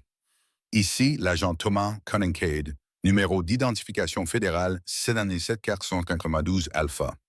Je transmets ce message dans le cadre des protocoles d'urgence concernant l'opération Sanctuaire. Le réseau de trafic sur lequel nous enquêtons est compromis au plus haut niveau. L'agent Morrison n'est pas un enquêteur fédéral légitime. Il est le commandant opérationnel du réseau. Nous tentons de le démanteler. Le centre névralgique est situé sous le complexe minier abandonné de Copper Creek. Coordonnées 39,43 nord, 106,191 ouest. Selon les renseignements actuels, 17 victimes sont détenues à cet endroit. Parmi elles figure Katie Morrison, 8 ans, enlevée à Copper Creek il y a 6 semaines. Les protocoles de sécurité sont très stricts. Détecteurs de mouvement, serrures électroniques, gardes armés assurant des rotations de 12 heures. Le personnel de l'installation comprend l'adjoint du shérif Crawford, le maire Phillips et le contremaître Stevens de la compagnie minière. Tous sont armés et ont pour ordre d'éliminer les témoins si l'installation est compromise. Le témoin principal, Rebecca Shaw, est en sécurité chez moi. Elle possède une connaissance approfondie des opérations du réseau depuis 20 ans et peut fournir un témoignage suffisant pour poursuivre toutes les parties impliquées. Protégez-la à tout prix. Si vous recevez cette transmission, c'est que je suis probablement mort ou compromis. Exécutez immédiatement les protocoles d'urgence. Ne faites confiance à aucun membre des forces de l'ordre local. Les renforts fédéraux doivent provenir uniquement du bureau local de Denver. Contactez l'agent Sarah Chen. Identification 678 Bravo. Hors d'otage, 15 novembre, 3 heures. L'enregistrement se terminait par des détails techniques spécifiques sur la disposition de l'installation, les rotations des gardes et les failles de sécurité que Thomas avait observées lors de son infiltration du réseau. Mais c'est la référence et aux 17 victimes qui a le plus frappé Jasper. Katie Morrison n'était pas la seule enfant détenue dans le complexe souterrain. La mission de sauvetage venait de devenir exponentiellement plus compliquée et urgente. Rebecca avait écouté attentivement le message enregistré et, bien qu'elle ne comprenait pas les mots précis, elle reconnaissait clairement le ton et l'urgence. À la fin de la transmission, elle émit des sons qui ressemblaient presque à de la parole humaine, pointant du doigt la porte en acier puis elle-même, indiquant qu'elle connaissait la disposition des lieux au-delà des gestes et des simples dessins dans la poussière du tunnel. Rebecca commença à dessiner un plan du complexe pour Jasper. Les lieux comprenaient 3 sections principales. Une zone d'accueil où les nouvelles victimes étaient enregistrées, une zone de détention avec des cellules individuelles pour les captifs de longue durée, et ce qui semblait être une zone de préparation où les victimes étaient préparées pour être transportées vers leurs acheteurs. D'après le plan sommaire de Rebecca, les enfants étaient probablement détenus dans la section centrale, qui était la plus surveillée et la plus isolée des entrées du complexe. Pour les atteindre, il faudrait passer par plusieurs points de contrôle de sécurité et potentiellement affronter plusieurs gardes armés. Mais Rebecca avait des avantages qu'aucune équipe d'assaut extérieure ne pouvait avoir. Elle connaissait parfaitement la disposition du complexe, comprenait les schémas de rotation des gardes et, surtout, savait comment les victimes réagiraient à une tentative de sauvetage. Les enfants qui avaient été détenus pendant de longues périodes se méfiaient souvent de toute personne prétendant leur offrir de l'aide. Ayant appris que de telles promesses étaient généralement suivies d'un traitement encore pire, Jasper se retrouva à puiser dans sa formation militaire qu'il n'avait pas utilisée depuis 30 ans. Ses compétences étaient toujours là. La capacité de se déplacer silencieusement, d'évaluer des situations tactiques, de prendre des décisions rapides sous pression, mais les mettre au service du sauvetage d'enfants plutôt que de mener des opérations militaires lui semblait être une rédemption. Malgré toutes les erreurs qu'il avait commises pendant l'opération Blackwater, le dispositif de guerre électronique fonctionnait exactement comme Thomas l'avait promis. Une fois activé, il provoquait une cascade de pannes dans les systèmes de sécurité du complexe, entraînant le dysfonctionnement des caméras, des lectures erronées des détecteurs de mouvement et le passage des serrures électroniques en mode d'urgence. L'effet était temporaire, mais il leur offrait la fenêtre d'opportunité dont ils avaient besoin. Se déplacer dans les zones extérieures du complexe ressemblait étrangement à naviguer dans les tunnels. Les deux environnements avaient été conçus pour être invisibles depuis la surface, créant des mondes cachés où les contraintes légales et morales normales ne s'appliquaient pas. Mais l'installation montrait des signes d'activité beaucoup plus récents que les tunnels, avec des preuves d'opération en cours et d'un entretien régulier qui témoignaient d'une entreprise rentable à long terme. Le premier indice leur indiquant qu'ils étaient sur la bonne voie vint de la zone d'accueil de l'installation, où Jasper trouva des preuves confirmant les informations de Thomas sur l'activité récente. Des effets personnels appartenant clairement à des enfants, des vêtements, des jouets, de petits objets qui auraient été pris lors des enlèvements, étaient stockés dans des conteneurs étiquetés correspondant à des cellules de détention spécifiques. Un conteneur portait une étiquette qui fit froid dans le dos à Jasper. K. Morrison, cellule 7, élimination prioritaire.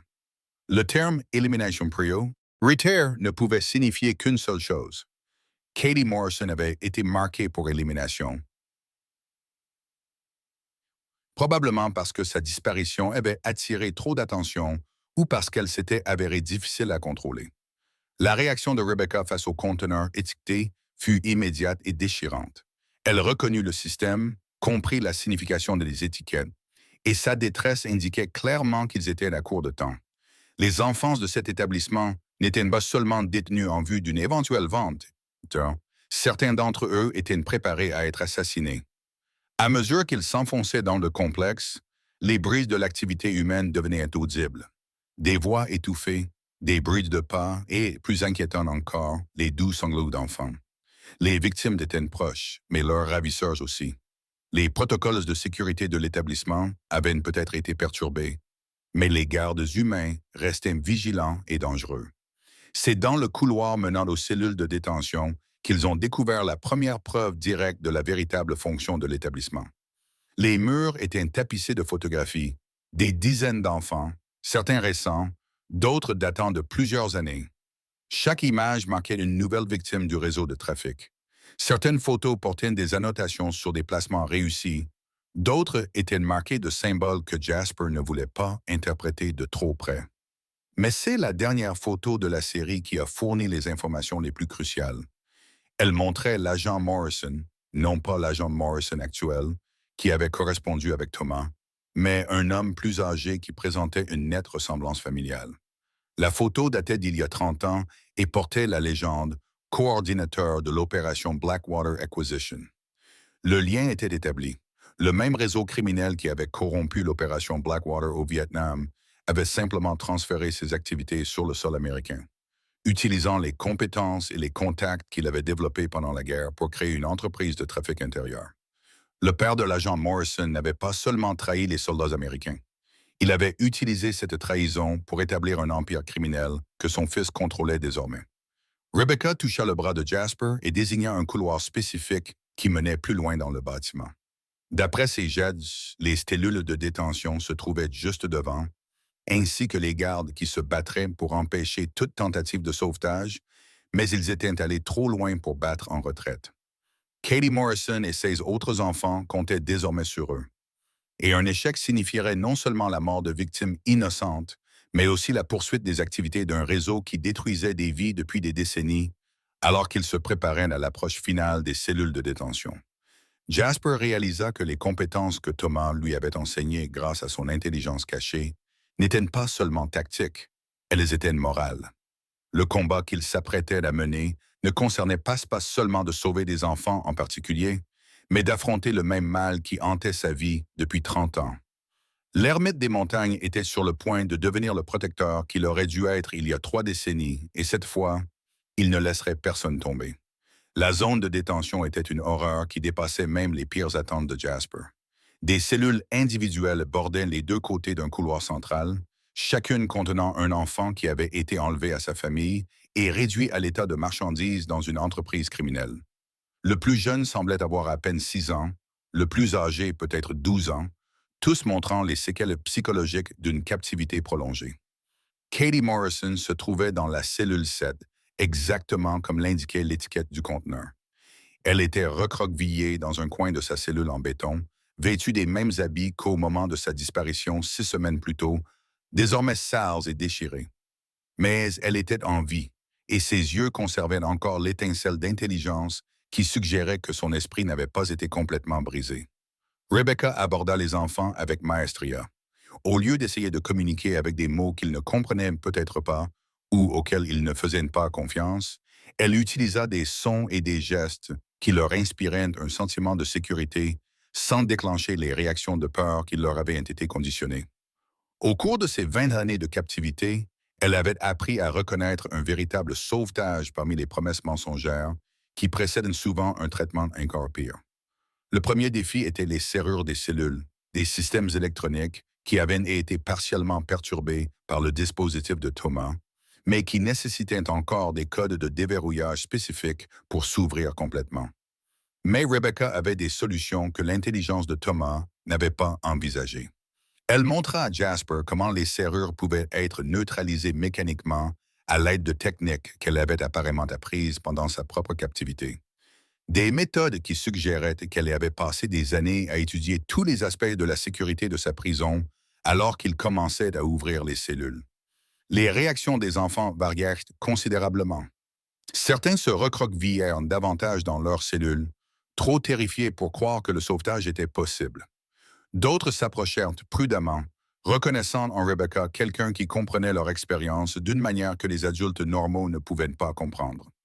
Quelques-uns, dont Katie Morrison, montrèrent des lueurs d'espoir qui suggéraient qu'ils n'avaient pas complètement abandonné l'idée de rentrer chez eux. Mais c'est pendant qu'ils s'efforçaient de libérer les enfants que la sécurité des installations réagit enfin à la perturbation électronique. Des alarmes se mirent à retentir dans tout le complexe, et le bruit de pas précipités résonna dans plusieurs directions. Les gardes avaient compris que leur système avait été compromis et se déplaçaient pour sécuriser leurs biens les plus précieux, les enfants eux-mêmes. La formation militaire de Jasper prit le dessus alors qu'il évaluait leur situation tactique. Ils étaient piégés dans un couloir sans issue, avec 17 enfants terrifiés, face à un nombre inconnu d'adversaires armés qui connaissaient mieux que lui la disposition des lieux. Les chances étaient minces, mais battre en retraite était impossible. Abandonner les enfants signifierait leur mort certaine. Rebecca semblait également comprendre le problème tactique. Elle fit un geste vers une partie du mur du couloir qui semblait solide, mais qui cachait apparemment une autre des mesures d'urgence de Thomas. Derrière le faux mur se trouvait une cache d'armes que Thomas avait placée là précisément pour ce genre de scénario. Des fusils, des munitions et surtout des équipements de protection pouvant être utilisés pour protéger les enfants pendant les échanges de tirs. Les premières gardes apparurent au bout du couloir au moment où Jasper finissait de distribuer les armes. 3 hommes, tous armés d'armes automatiques et se déplaçant avec la coordination de professionnels, mais ils hésitèrent lorsqu'ils virent les enfants, ne voulant pas risquer d'endommager un inventaire précieux par des tirs aveugles. Cette hésitation était le seul avantage dont Jasper avait besoin. 30 ans de vie dans les montagnes lui avaient permis de rester en excellente condition physique, et sa mémoire musculaire acquise lors de son entraînement militaire s'était révélée remarquablement tenace. Ses premiers tirs furent précis et dévastateurs, abattant 2 des gardes avant qu'ils n'aient pu évaluer pleinement la menace à laquelle ils étaient confrontés. Le troisième garde réussit à riposter, mais ses tirs manquèrent leur cible, car il essayait d'éviter de toucher les enfants. Rebecca s'était positionnée avec plusieurs enfants derrière les barrières en béton que Thomas avait construites dans le couloir spécialement à cet effet, créant ainsi des positions protégées qui leur permettaient de se diriger vers la sortie du bâtiment tout en conservant une couverture défensive.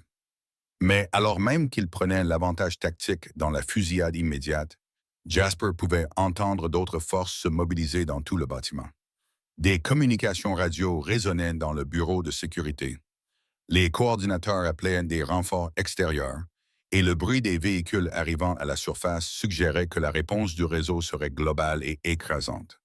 Katie Morrison avait retrouvé suffisamment de courage pour aider les autres enfants, traduisant les instructions de Jasper en termes qu'ils pouvaient comprendre et leur apportant le réconfort que seule une autre victime pouvait offrir. Son leadership parmi les autres enfants était remarquable, suggérant que même 6 semaines de captivité n'avaient pas détruit la force de caractère qui l'avait aidé à survivre. Alors qu'il se frayait un chemin vers la sortie principale du complexe, Rebecca révéla le dernier élément de la préparation de Thomas. Une série de charges explosives qu'il avait placées dans tout le complexe, conçues pour détruire les preuves et faire s'effondrer des sections clés du complexe si le sauvetage devenait impossible. Les charges pouvaient être déclenchées à distance, mais cela éliminerait également toute possibilité de fuite par le réseau de tunnels. Le choix était difficile. Utiliser les explosifs pour s'assurer que le complexe ne puisse plus jamais être utilisé pour détenir des enfants, mais risquer d'être piégé dans l'effondrement qui s'ensuivrait ou tenter de s'échapper par des voies probablement déjà compromises par les équipes d'intervention du réseau. En regardant les 17 enfants dont la vie dépendait de lui, Jasper comprit que le choix avait déjà été fait. La décision fut prise lorsque la voix de l'adjoint Crawford résonna dans le système de communication de l'établissement, diffusant un ultimatum qui ne laissait aucune place à la négociation. Vous avez 60 secondes pour remettre les enfants et quitter l'établissement. Après cela, nous mettrons en œuvre les protocoles finaux pour tous les actifs. Les protocoles finaux. Jasper comprit l'euphémisme. Il menaçait de tuer les enfants plutôt que de les laisser être secourus et potentiellement témoigner sur les activités du réseau. Le même calcul impitoyable qui caractérisait le réseau de traite depuis 30 ans. La même volonté d'éliminer les témoins qui avaient probablement coûté la vie à Thomas. La réponse de Rebecca fut immédiate et décisive. Elle activa la balise d'urgence de Thomas, un dispositif conçu pour transmettre leur position et leur situation directement aux autorités fédérales de Denver, en contournant les réseaux de communication locaux qui pouvaient être compromis. Le signal permettrait d'obtenir une aide fédérale légitime, mais pas avant au moins 1 heure. Ils devaient garder les enfants en vie jusqu'à l'arrivée des secours. La sortie principale du complexe était bloquée par Crawford et au moins 4 autres hommes armés. Mais Thomas avait également anticipé ce scénario. Dissimulés dans tout le complexe se trouvaient ce qu'il appelait des protocoles de sanctuaire, des voies d'évacuation et des positions défensives spécialement conçues pour protéger les enfants secourus lors de situations de siège prolongé. Rebecca les conduisit à l'ancien puits de mine du complexe, un passage vertical qui faisait partie de l'exploitation minière d'origine, mais qui était désormais équipé d'un système d'ascenseur mécanique que Thomas avait secrètement entretenu. Le puits offrait un accès direct à la surface, débouchant dans un endroit caché à près d'1 kilomètre de l'entrée principale du complexe. Mais utiliser l'ascenseur signifiait s'exposer pendant la montée, et les forces de Crawford étaient déjà en train de sécuriser toutes les voies d'évacuation possibles. Le bruit des véhicules et du personnel déployé à la surface suggérait un effort coordonné pour empêcher tout survivant d'atteindre la sécurité. C'est Katie Morrison qui a fourni la solution qui les a tous sauvés. Malgré ses 6 semaines de captivité, elle avait conservé suffisamment de présence d'esprit pour observer et mémoriser les détails du fonctionnement de l'installation. Elle connaissait l'existence d'un système de communication secondaire utilisé par les gardes pour se coordonner, un système accessible depuis la salle de contrôle du puits de mine. Grâce aux informations fournies par Katie, Jasper a pu surveiller les communications radio de Crawford et coordonner leurs mouvements afin d'éviter des équipes de recherche qui couvraient systématiquement la zone en surface. Plus important encore, il a pu entendre Crawford se coordonner avec une personne identifiée comme Merson Sr., confirmant que l'agent Morrison original, l'homme qui avait trahi l'opération Blackwater, était toujours en vie et dirigeait activement les opérations du réseau. La conversation entre Crawford et Morrison a révélé toute l'étendue de ce à quoi ils étaient confrontés. Le réseau de trafic n'était pas seulement une entreprise criminelle. Il s'agissait d'une opération multigénérationnelle qui avait perfectionné ses méthodes pendant des décennies. Les enfants qu'ils sauvaient ne représentaient qu'une petite fraction des victimes qui avaient été traitées dans des installations comme celle-ci au fil des ans. Mais cela révélait également autre chose. Le réseau se préparait à abandonner complètement l'opération Copper Creek. Les instructions de Morrison à Crawford étaient claires. Éliminer tous les témoins, détruire toutes les preuves et transférer les opérations vers un centre de secours dans un autre État. La mission de sauvetage n'avait pas seulement permis de sauver 17 enfants, elle avait également perturbé un important réseau de trafic qui aurait pu continuer à opérer sans être détecté pendant des années. Le rôle de Rebecca dans l'évasion finale a été crucial. Sa connaissance de la géographie de la vallée, acquise au cours de 20 ans de captivité et d'observation attentive, lui a permis de les guider à travers un terrain qui leur a permis d'échapper aux équipes de recherche, tout en restant à portée du signal de la balise de détresse. Elle était devenue en fait leur navigatrice tactique dans un paysage qu'elle connaissait mieux que leurs poursuivants. L'arrivée des renforts fédéraux a été marquée par le bruit caractéristique d'hélicoptères approchant de plusieurs directions. Mais il ne s'agissait pas d'appareils locaux. Il s'agissait d'hélicoptères militaires, ce qui suggérait que les protocoles d'urgence de Thomas avaient déclenché une réponse qui allait au-delà des procédures normales d'application de la loi. L'agent Sarah Chen, l'enquêteur fédéral légitime mentionné dans la dernière transmission de Thomas, fut parmi les premiers à arriver sur les lieux. Sa priorité initiale était d'assurer la sécurité des enfants, mais elle comprit immédiatement l'importance de ce que Jasper et Rebecca avaient accompli. Les 17 enfants qu'ils avaient sauvés représentaient le plus grand sauvetage de victimes de trafic dans l'histoire de la région. Plus important encore, les renseignements recueillis par Thomas, combinés aux témoignages de Rebecca sur 20 ans d'opération du réseau, ont fourni aux autorités fédérales suffisamment de preuves pour démanteler les opérations de trafic dans plusieurs États. Mais cette victoire a eu un coût qui se fera sentir pendant des années. Crawford et plusieurs autres membres du réseau s'étaient échappés pendant la confusion de l'opération de sauvetage, emportant avec eux des informations sur les installations de secours et les méthodes opérationnelles alternatives. Le réseau était affaibli, mais pas détruit, et les survivants tenteraient sans aucun doute de reconstruire leurs opérations dans de nouveaux endroits, tandis que les agences fédéraux sécurisaient les lieux et commençaient à prendre en charge les enfants sauvés pour leur prodiguer des soins médicaux et les réunir avec leurs familles. Jasper comprit que son rôle dans cette crise était loin d'être terminé. Rebecca aurait besoin de protection pendant la longue procédure judiciaire qui allait suivre, et sa connaissance de l'histoire du réseau faisait de lui un témoin précieux pour monter le dossier de l'accusation. L'ermite des montagnes, qui n'avait recherché que la solitude, était devenu, par des circonstances qu'il n'aurait jamais pu prévoir, un personnage clé dans une enquête fédérale qui allait bouleverser la conception qu'avaient les forces de l'ordre des opérations de trafic organisées dans l'Ouest américain. 6 mois plus tard, Jasper se tenait sous le porche du ranch de Copper Creek Valley, observant Rebecca, qui avait légalement repris son nom de naissance, travailler avec 3 chevaux dans le pâturage lointain. La matinée printanière était claire et chaude, contrastant fortement avec la neige de novembre qui avait recouvert la vallée pendant ses premiers jours désespérés.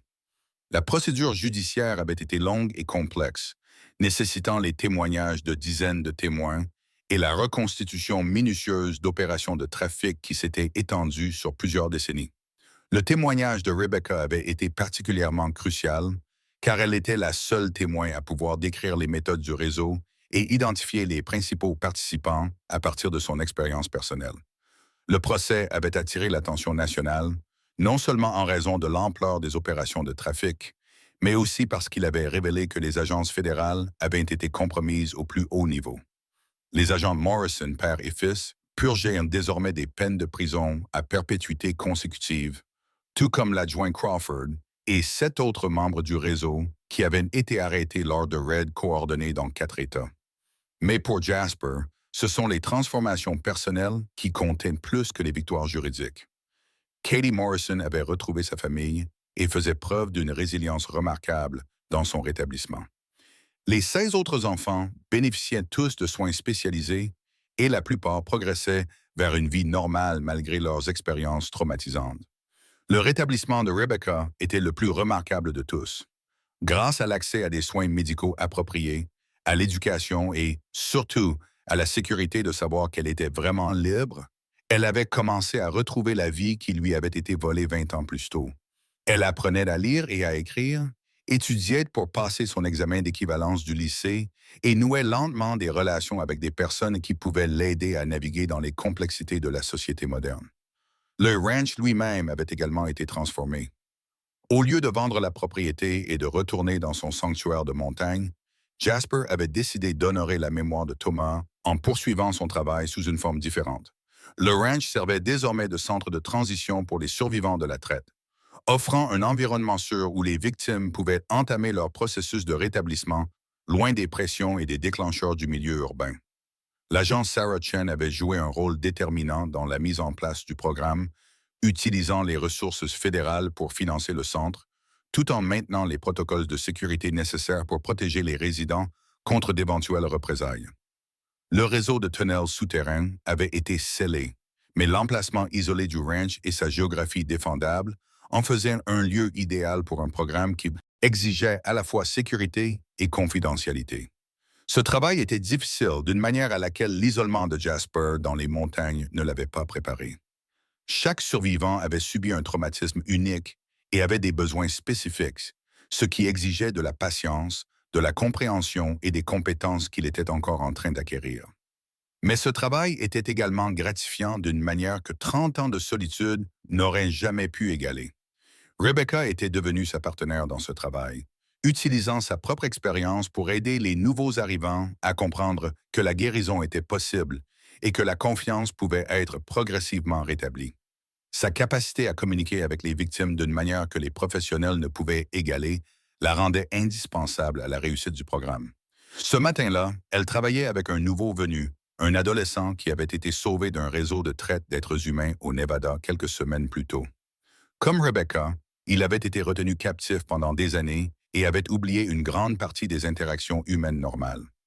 Mais sous sa guidance patiente, il commençait à se rappeler que tous les adultes ne représentaient pas une menace et que les chevaux pouvaient offrir une forme d'interaction thérapeutique qui aidait à reconstruire la confiance et la stabilité émotionnelle. La photo posée sur le bureau de Jasper dans la maison du ranch le montrait avec Rebecca debout à côté de la grange où ils s'étaient rencontrés pour la première fois, mais leurs expressions étaient totalement différentes de celles des premiers jours désespérés. Les deux visages reflétaient la paix que procure un travail utile et la certitude que les traumatismes passés, même s'ils ne sont jamais oubliés, ne définissaient plus leur existence quotidienne. L'héritage de Thomas ne se limitait pas au programme du ranch. Le réseau de renseignement qu'il avait mis en place continuait de fournir des informations qui aidaient les autorités fédérales à identifier et à démanteler les opérations de traite dans toute la région. Ces méthodes avaient été adoptées par d'autres enquêteurs et son exemple avait inspiré une nouvelle génération d'agents des forces de l'ordre qui comprenaient que la lutte contre le trafic exigeait un engagement à long terme et des sacrifices personnels. La poupée en bois qui avait soutenu Rebecca pendant ses pires années occupait désormais une place d'honneur dans le salon du ranch, rappelant la résilience qui lui avait permis de survivre et finalement de triompher de circonstances inimaginables. De temps en temps, les nouveaux arrivants remarquaient de la poupée et comprenaient sa signification. Ils y voyaient un symbole d'espoir qui avait soutenu quelqu'un dans une période sombre similaire à la leur. Alors que Rebecca ramenait les chevaux vers la grange, elle fit signe à Jasper avec un sourire qui lui avait pris des mois à développer, mais qui lui venait désormais naturellement. La jeune femme sauvage qu'il avait trouvée dans cette grange s'était transformée en quelqu'un qui pouvait servir de phare d'espoir pour d'autres personnes ayant subi un sort similaire. L'ermite des montagnes, qui avait passé 30 ans à fuir son passé, avait découvert que la rédemption ne venait pas de l'isolement, mais de l'engagement envers les problèmes du monde et de la détermination à changer la vie de ceux qui avaient été brisés par la cruauté d'autrui. Le soir approchait avec le rythme doux qui était devenu familier au fil des mois passés à construire cette nouvelle vie. Jasper et Rebecca allaient partager leur dîner, discuter des progrès de la journée avec leurs résidents actuels et planifier le travail du lendemain. C'était une routine qui honorait à la fois la solitude qu'il avait appréciée et les liens qu'il avait appris à cultiver. Au loin, les montagnes du Colorado s'élevaient vers un ciel peint dans des tons dorés et roses, les mêmes sommets qui lui avaient servi de refuge pendant ses années d'exil. Mais aujourd'hui, elles ne représentaient plus une fuite devant ses responsabilités, mais un rappel que certaines vues étaient mieux appréciées lorsqu'elles étaient partagées avec d'autres personnes qui en comprenaient la beauté. Les ranchs, qui avaient commencé comme un fardeau hérité d'un frère décédé, étaient devenus la preuve qu'il était possible d'avoir une seconde chance. La preuve que même les chapitres les plus sombres de la vie pouvaient mener à des histoires d'espoir et de renouveau.